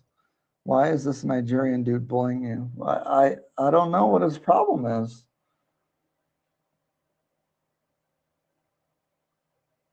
Can they able to complete Luminar? It sounds too good to be true. They poured the foundation, the bottom. I see their updates every day. I mean, I can never answer these questions because, again, developer worked with Wonder Properties. Now he's going on his own. I like him. You know what it is, guys. Okay, so let me give you some insider stuff. And this is where the red flags come in. Some of the developers don't want me to come. Other developers ask me to come. What does that tell you? Because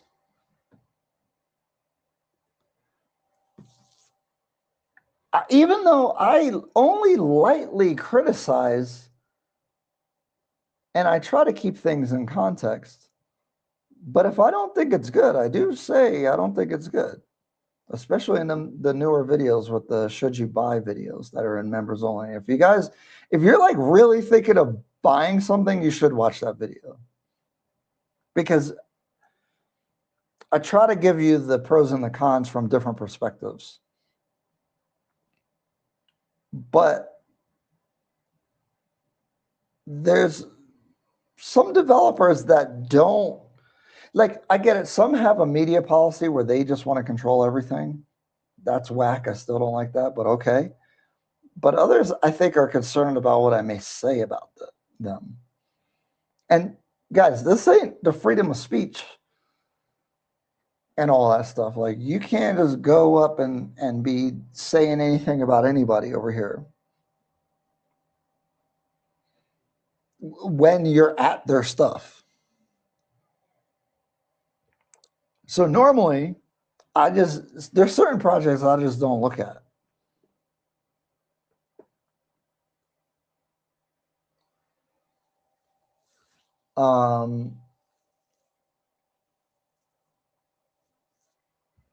But again, like Tattoo City, like they don't let me do nothing.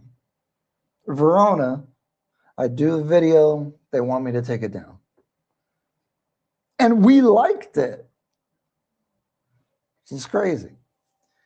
So I'll let you guys decide what that means, but there's a lot of politics that goes on behind all this stuff. That's why I'm like, that looks funny. I won't have time to invest in Nairobi till late 2026. Is it too late for me in all the early? There's my perspective here. We have to be responsible. Okay. Honestly, getting in the projects as early as possible is really the best thing, because you're getting the best pricing and the best access to the units. With that being said, if it's your first time, I don't want people to rush. But what you do need to do is know exactly what you want. And when you locate what you want, then you have to buy it. So you have to be efficient. Is it too late because late 2026? I don't think so.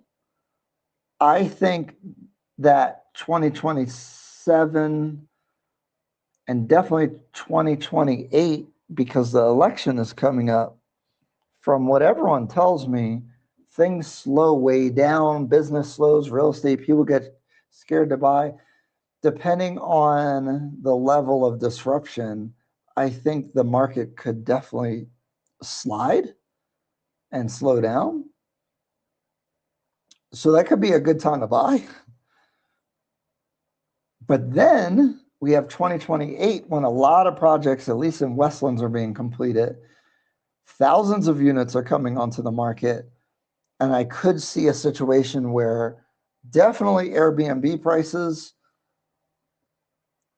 may not hit what they're projected when they initially thought they were going to buy those.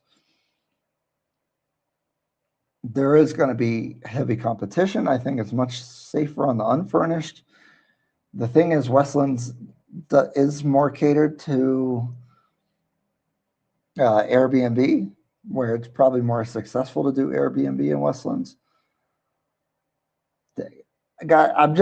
This is just my thoughts. I could be totally way off base. This is just the narrative in my brain and from my perspective, and it comes from talking to a million people that have, been doing real estate here way longer than me. So in summary, it's not too late, but if you end up buying into the slower part of the market, maybe it doesn't look as good as it does today with purchasing. Because, okay, I'm going to release the Ivy Park video, which is actually a development right next to here. It's in Kilimani. Their prices are high, not as high as Amethyst, but surprisingly high. And every time I see a new project, I think their prices are high because they're higher than what it was 2 years ago and even a year ago.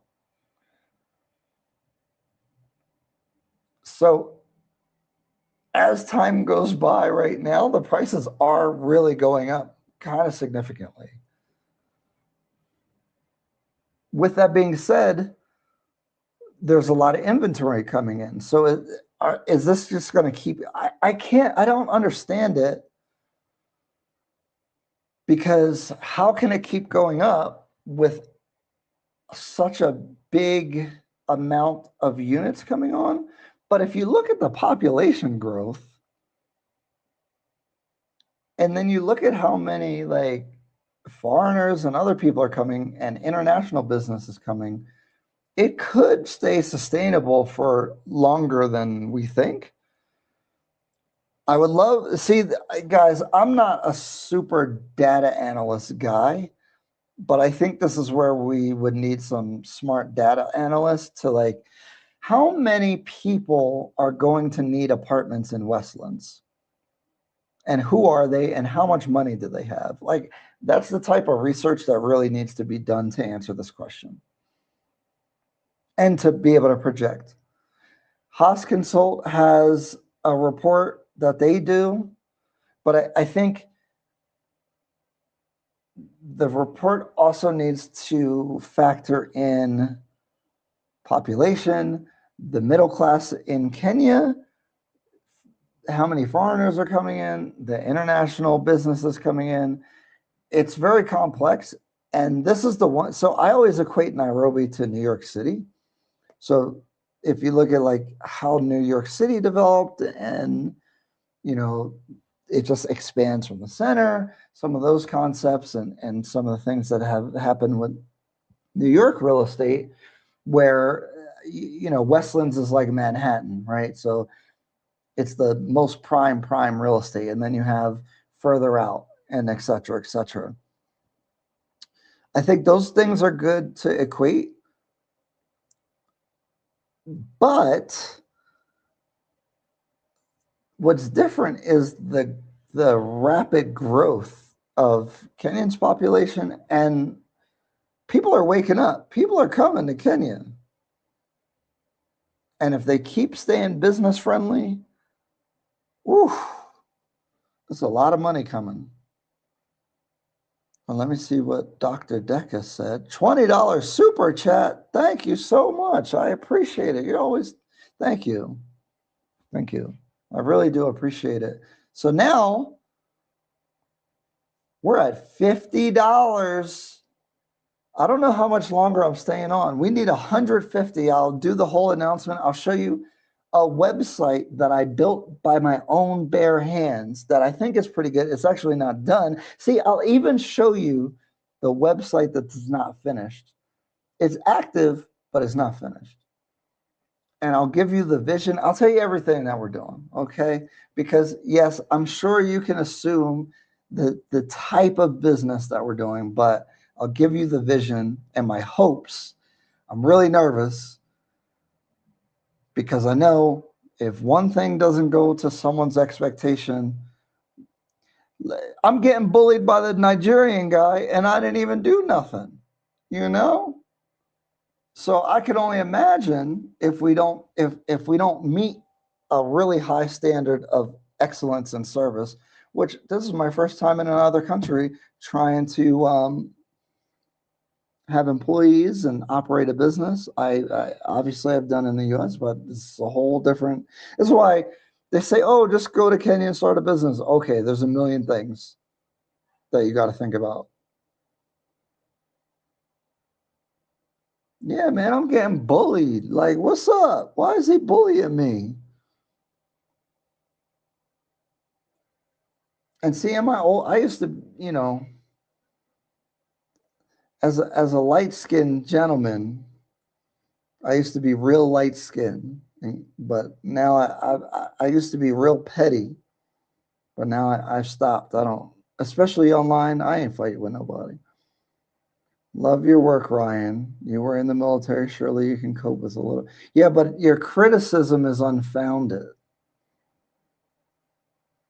I can definitely cope with it. I just, I don't understand. You're not, yeah, but your questions are leading. What's your take on Marble West and Mont Bleu? Um, I don't like the location of Marble West. I thought Marina Bay's quality was pretty good, which is one of their past projects. Dang, I can't remember the guy's name. He says that the maintenance there didn't look good. I haven't been there in a while, so I don't know. I'm not sure. I can't recall the pricing of Marble West off the top of my head, so I can't say for sure. But I think Luminara is more affordable, and I just like that project, to be honest. It's a similar location, so it's still lower Westlands. I like that better. I like the Diplomat better. I love Hefe Palace's location as well as the Diplomat, but Hefe Palace, the price, and it's also a developer without a track record in Kenya. Mont Bleu, I don't know a lot about Mont Bleu or where it is. I think I've driven past it, but I can't even speak to it. Transparency is key. You are super aggressive in your questions and your questioning about the Kenya market. Probably should be making video. No, you could ask me about the market, but you're like, why aren't you saying bad things? Like, what?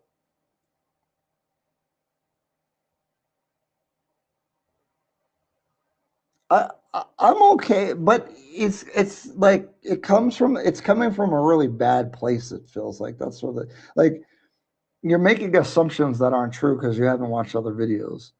I've been interested in the Diplomat, but one thing I'm worried about is precisely that aspect of a lot of inventory coming in 2028. Do you think it could work for a long-term rental strategy? It depends what units you're buying. I don't think the 48 square meters, the 42 square meters, the mini one bedroom, the studio. The mini one bedroom is really a studio, by the way. Um, those probably aren't so good. I think if you want like a long-term strategy, I actually think a smart person, see, it might not be worth it to do with one unit, but I would try to go to the businesses like Microsoft and Oracle and even the UN and all them. I don't know how you would get in contact with them. I'm sure you can, and try to get your property on a list for them to rent it long term. That would be a good idea. But for that, then you want a two bedroom because these people might have family or want more space. They're staying long term. The one beds and the studios and all that, Airbnb, man. Yes, there's 800 plus units there. Competitive, yes. I have the top floor on the street view for the units that I have. So, oh, what? I said that. I'm sorry. No, I'm just kidding, guys. But that I do think that makes a difference. Um, they sold a lot. This is what I've been noticing too. They sold a lot in the beginning, and this happens to most. They sold all the street view, and they've sold a lot of studios and stuff. But actually, on the backside, there's a lot of availability. So the best units are get purchased. And if you have like middle type units, maybe it is a problem. I don't know. But the problem is, what would you buy other than the Diplomat? The Diplomat's the best. Now, if you can't find the right unit there, then but I just looked at the availability sheet. There's still viable units. If I was buying, I would first look at block B, which is facing A on the courtyard side.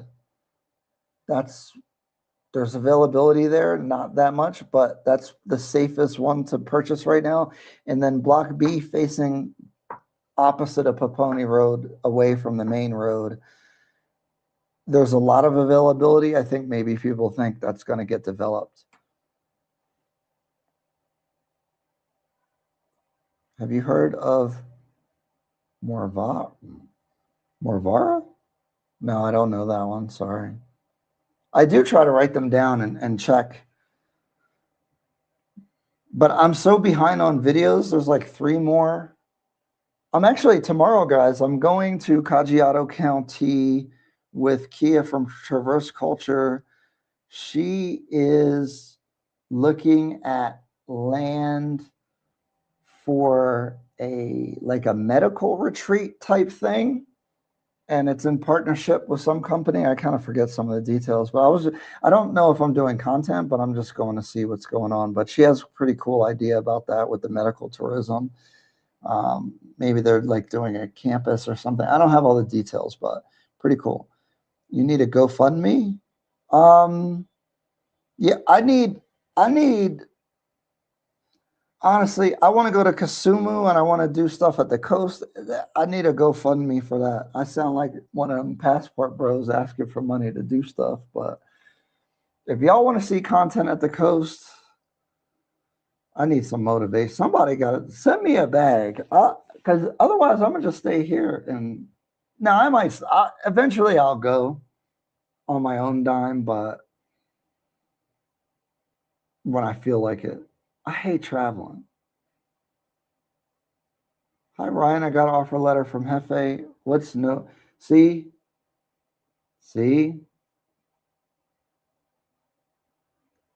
FKC Legal, because caveat is one thing that is not a U.S. legal thing. Oh, I'm trying to remember. I asked the same question.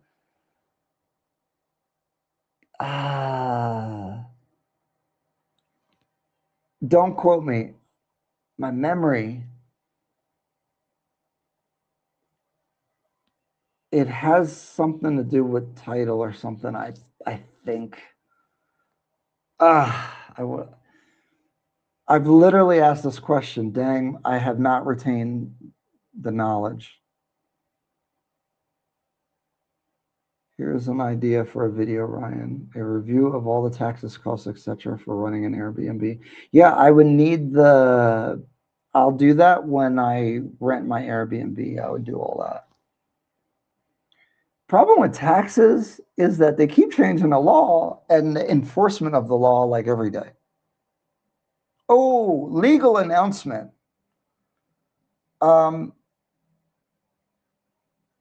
The Class G, and guys, I'm just repeating things that I've been told from mostly Franklin and FKC and Opti. The Class G investor residency and work permit, you need to have $100,000 invested and pay, I think it was $250,000 a year every 2 years for the residency. The $100,000 US, and it's 250,000 Kenyan shillings as a fee, but then you need to invest 100,000. They've changed how they're viewing that, and now you need 100,000 liquid.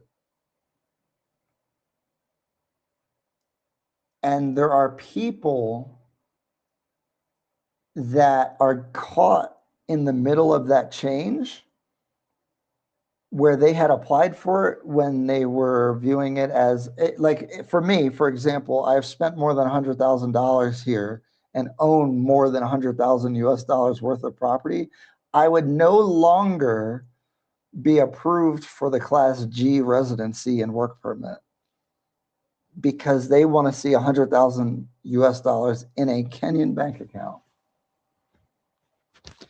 And I know that there's clients that are there's rejections happening, and there's some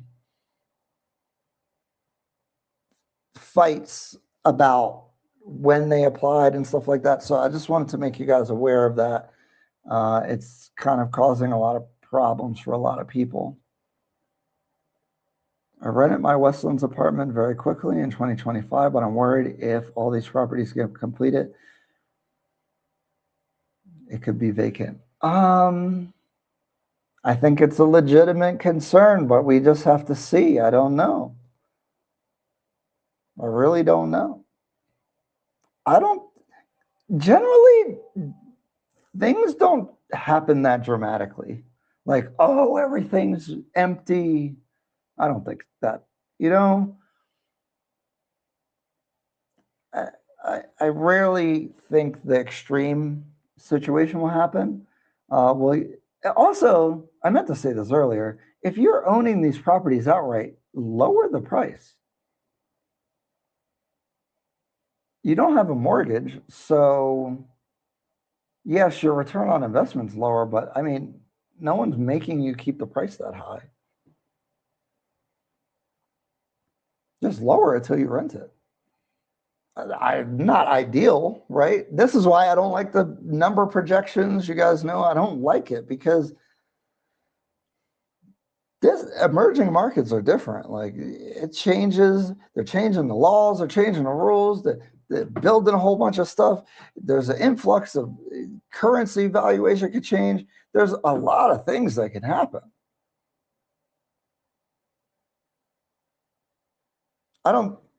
Honestly, I'm not worried about it that much. But again, I'm not worried because I'll just lower my price. Okay, whatever.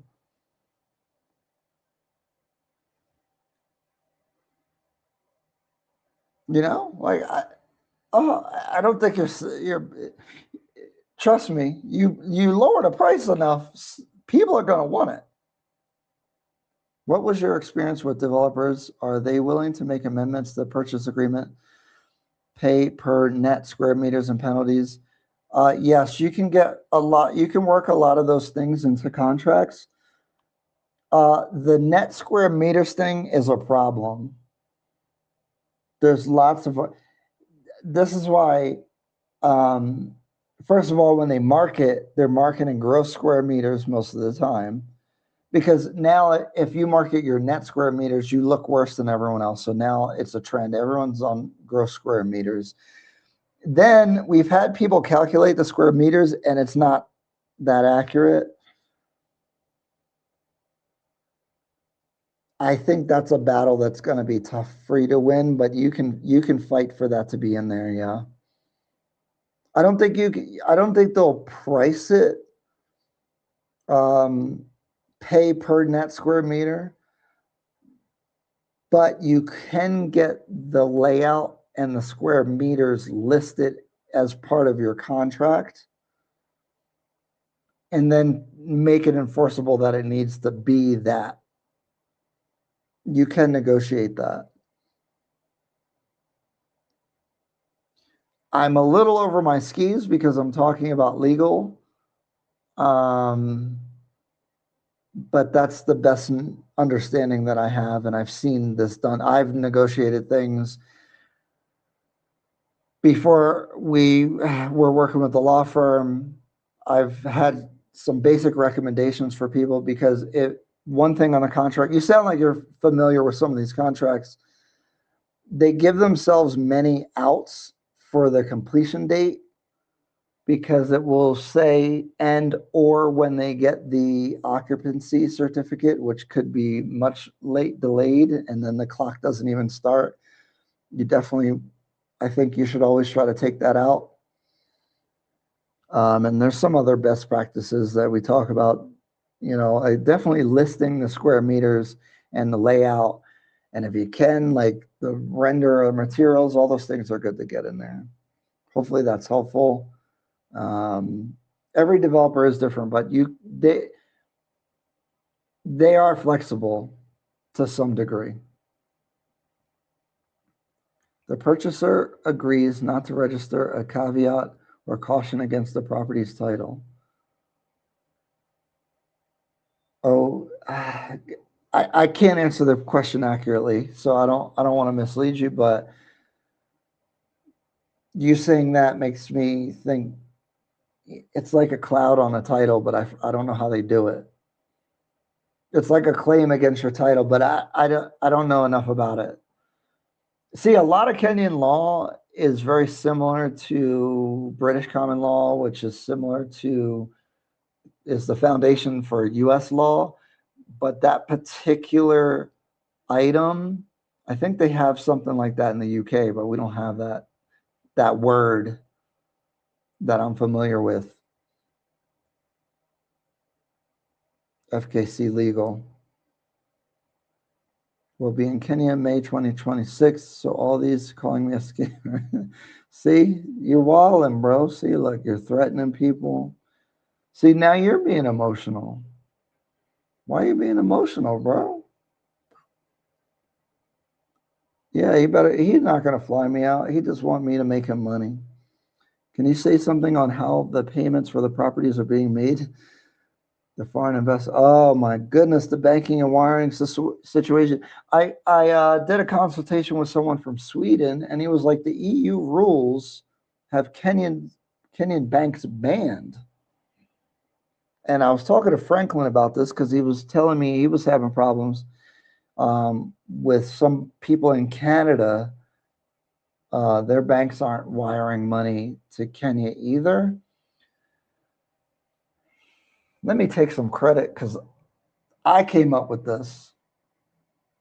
Not kind of. Some of the developers have offshore bank accounts. Like some developers have a UK bank account because the UK is not part of the EU. So sorry, guys. The UK is not part of the EU. So Standard Chartered is a British bank. So British banks, there are British banks that can wire to Kenya, and also some developers have a British bank account, or maybe they have one in Mauritius. Now, it's getting shady. Now we're sending to offshore bank accounts. I mean, the British one's not bad because they got pretty good regulations there. So you got to talk to the developer about if they have a different bank that you can wire to. Because if you're in Canada, it's a problem. If you're in the EU, it's a problem. Actually, I should talk to. I know some EU people who have bought before. You guys got to remind me. I'm going to ask him how he sent money because he's in the EU, and people are buying. I'm not sure because I'm in the U.S. I send from Chase Bank, and it's no problem. They just call you 6 months later, like, "Hey, you sent a wire. Why? You sent a wire to Kenya? What? 6 months ago? Why are you even asking me this?" I see why cryptocurrency is getting popular. I really didn't know banking can be intrusive, but they get crazy with it when you try to wire money. But yeah, that's the if you're in the EU or somewhere that won't send to China, I've sent to Kenya, look if they have another if they have an EU bank or something. If you're I don't use Chase, but I use Chase for international wire. So I don't bank with Chase, but I have a Chase bank account where I have to transfer my money to Chase, and then from Chase I'll do the wire, which I guess looks suspicious, but it's my money, and I do what I want for now till they ban me.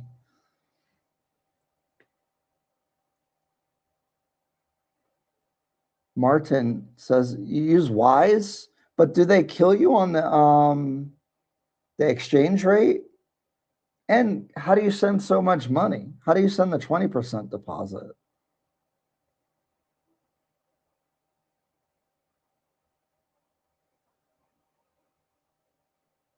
Thanks, Martin. I was about to text you. I didn't know you were still on here.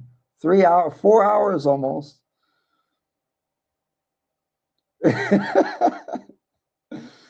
Uh, what's your take on Aura is done by Haas and they don't talk to me. Tina, $20 super chat. Thank you so much. It's getting interesting. I don't know how, I feel like I'm being boring today. I feel like I'm all over the place, but I appreciate it. Thank you. So we got Tina at 20, Decca at 20. Wow. ALX at 20, 246 KII_J. $10. What? Wait, hold on.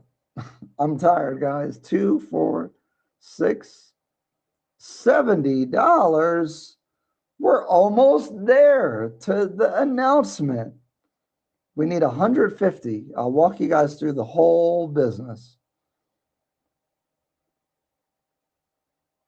But I'm tired. See, I need energy. I don't know. We'll see. Yeah, that's true. Since I'm not paying a mortgage, I will lower the price. I will be collecting 2.5 years rent, and then I'll lower the price. I may collect half of the money I invested. What? What do you mean you'll collect 2.5 years of rent? What are some of the challenges you got with other lawyers? Oh my gosh. Professionalism, response time, knowledge. They don't even know what they're talking about.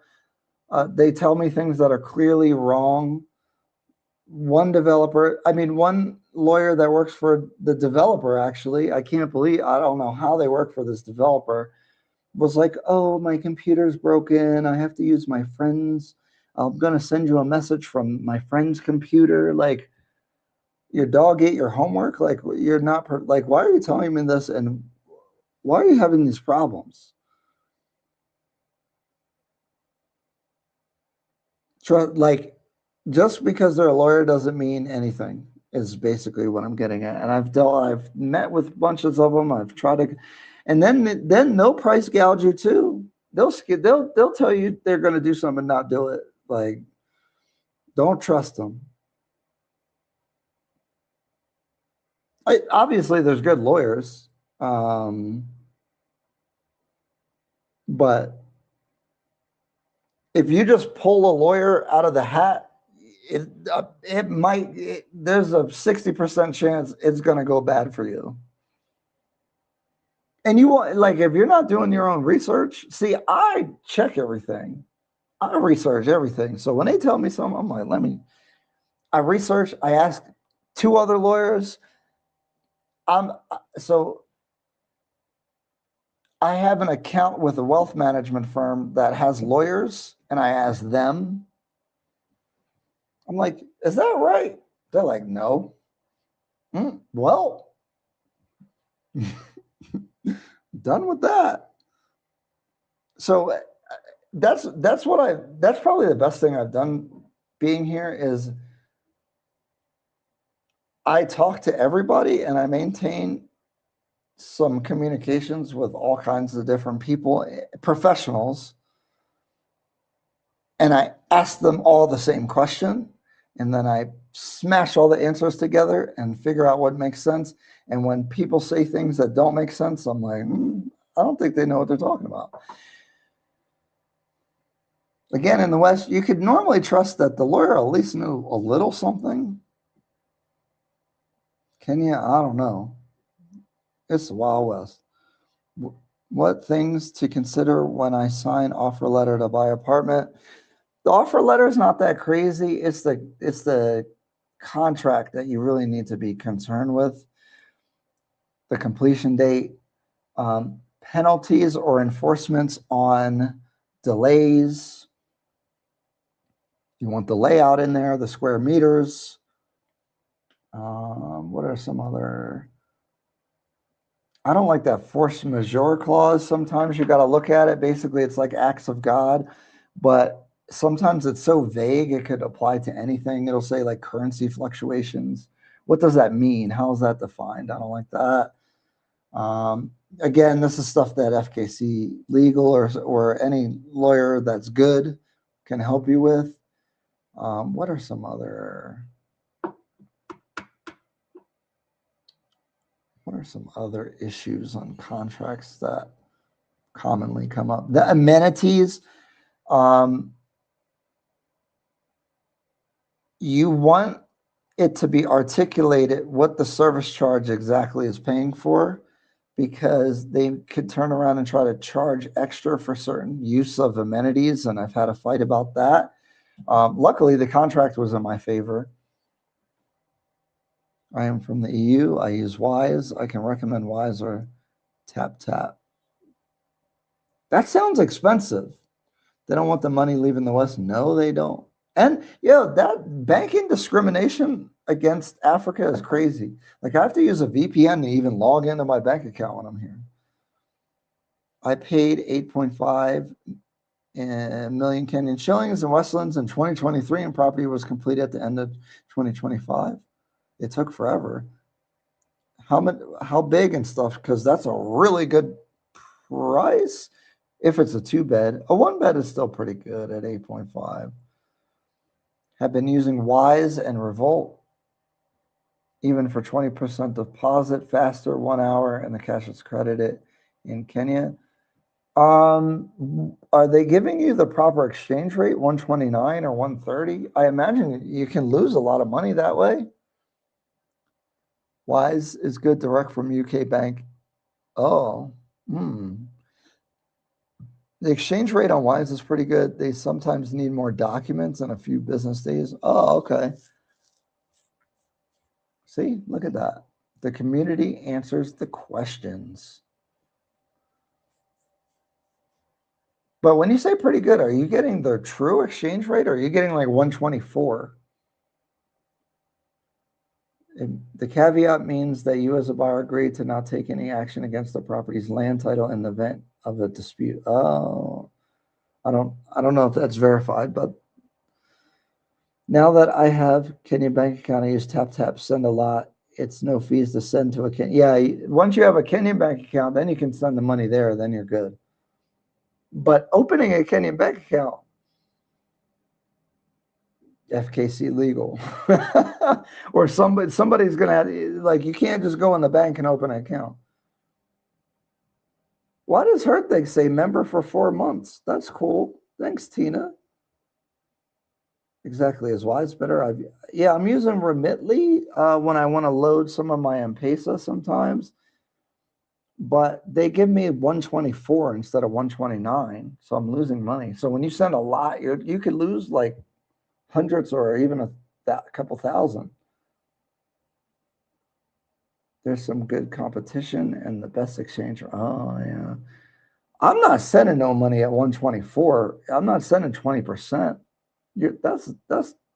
I'm losing too much. Another thing to watch out for is developer offering no warranty on any fixtures and fittings. I've seen this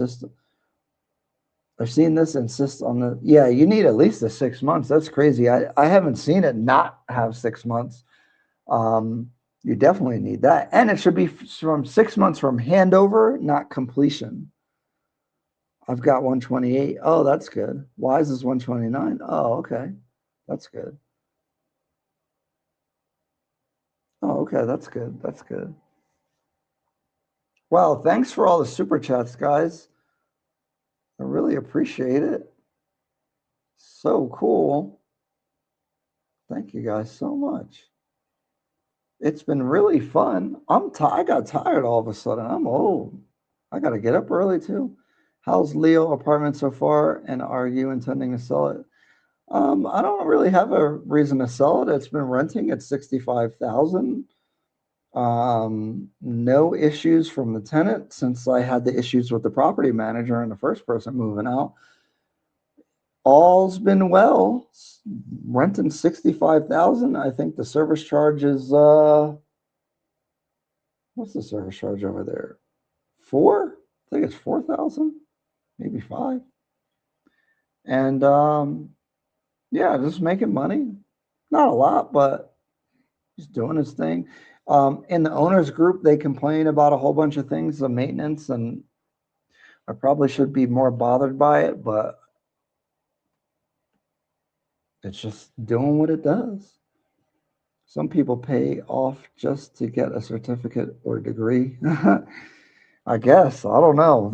It's a crazy thing with the lawyers. But I appreciate all of you guys. Oh, man, the mic's about to die. It's been fun. Hopefully we covered some of the red flags. I think I talked about enough stuff to have covered the topic. Talked about a lot of other stuff. Ivy Park videos coming out. Be on the lookout for more teasers for what I'm about to launch. I appreciate everybody for supporting. Obviously, it's going to be a business that I want to make sure that we're delivering. I'm real nervous. I'm doing my best to get it done. I'm sure we won't be perfect, but I'm trying to solve a problem in the market. And, you know, I've seen a lot of pitfalls, and we want to help people avoid that. So that's where I'm coming from with that.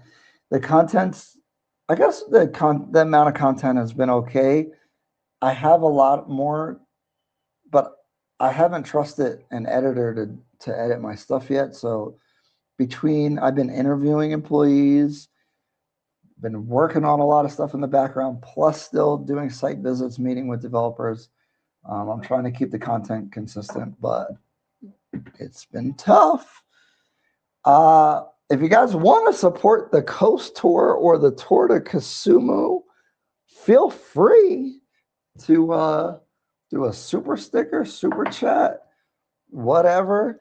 If anybody's trying to sell some stuff, break bread. Stop trying to get money off of me and don't offer me nothing. So if y'all want me to come to the coast, if that one guy, the Pingo guy, is still here, I'm open. I'll send you my M-Pesa. Send me the plane ticket money. Thank you. I'm kind of kidding, but no, not actually. I'm not. But yeah, guys, it's been fun. It's been real. Sorry I haven't been on. I'm gonna try to be on next week. I'll probably have FKC Legal on here, answering questions. I won't like keep it only to FKC. I think we'll still do like a hangout. You know how we do it. A little less. Sometimes when they're on, you know, it's a little dry. We'll keep it more fun.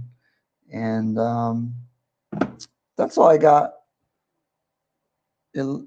Tina's looking forward to it. Thank you, Tina. I appreciate the support. When are you coming out here? Anyway, let me know. Appreciate you guys. The no announcement because we didn't make the money. We didn't make it. We didn't get to 150. We almost got there. But, curious about the medical tourism info. I'll try to remember. I just wanted to go see some stuff outside of Nairobi. So I got invited out there. I did the Kia does the conversations and culture. So I did that the other day, you know, where she drives around. I showed off my place and stuff. If you follow me, you probably follow her. So it's probably not that, you know, it's a rehash of no, I said some real stuff in the interview.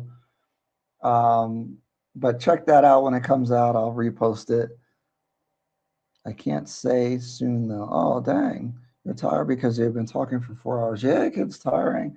And it's late. I'm old. It's 11 p.m. over here. But it was good to see you guys.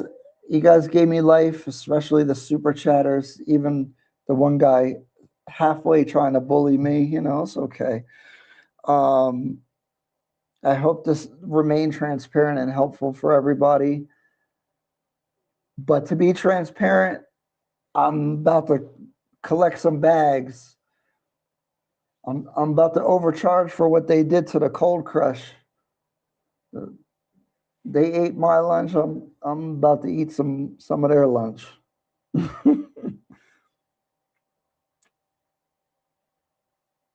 Thank you, Ryan. Always good to listen in. Whatever. Yo.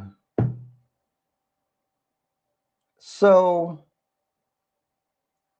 I don't want to give his business, but she has had a journalist that worked with her, but then I think she changed her content plan and it just never came out.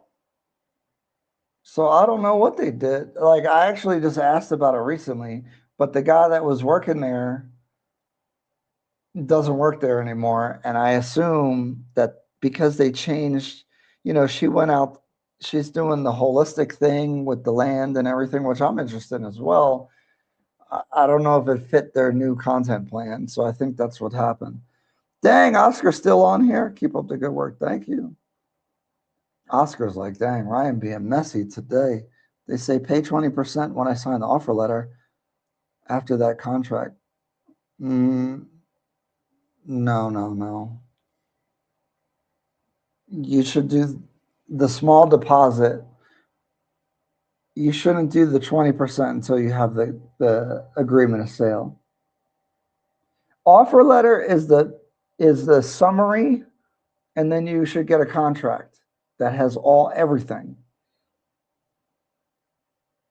You shouldn't be paying 20% before you have the contract. Don't worry, they don't chase you for money. Like when them payments are due, they never bother me about it. All right, guys, I really am going. I'm tired. I'm gonna drink some water.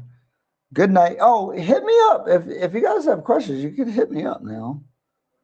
Oh wow, £5 from the Igbo Renaissance.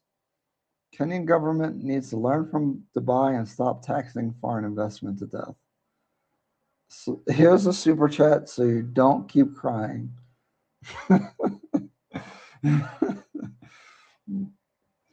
Thank you.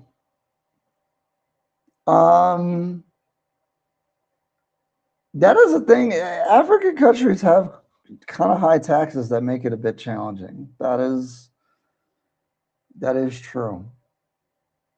Why is that? But also, do they really collect the taxes that are on the books? That's the other problem. I know Kenya's cracking down on that. They're doing all this digital stuff to really know what people's expenses are. Thank you for the great chat. Look forward to seeing you in Kenya. Yeah, please message me and let me know, and we'll link up. I love meeting everybody. It's always fun. Sit outside, have some dawa, have some good food. Can't beat it. Joan, thank you. Thank you. All right, geez, I keep saying bye. I feel like my mom when I was a kid, and she would just, I'd want to leave, and she'd just keep talking to people. Oh my goodness. All right, guys, see you later. Sorry. Good night. Hopefully provided value. Want to keep doing good things. See you guys later.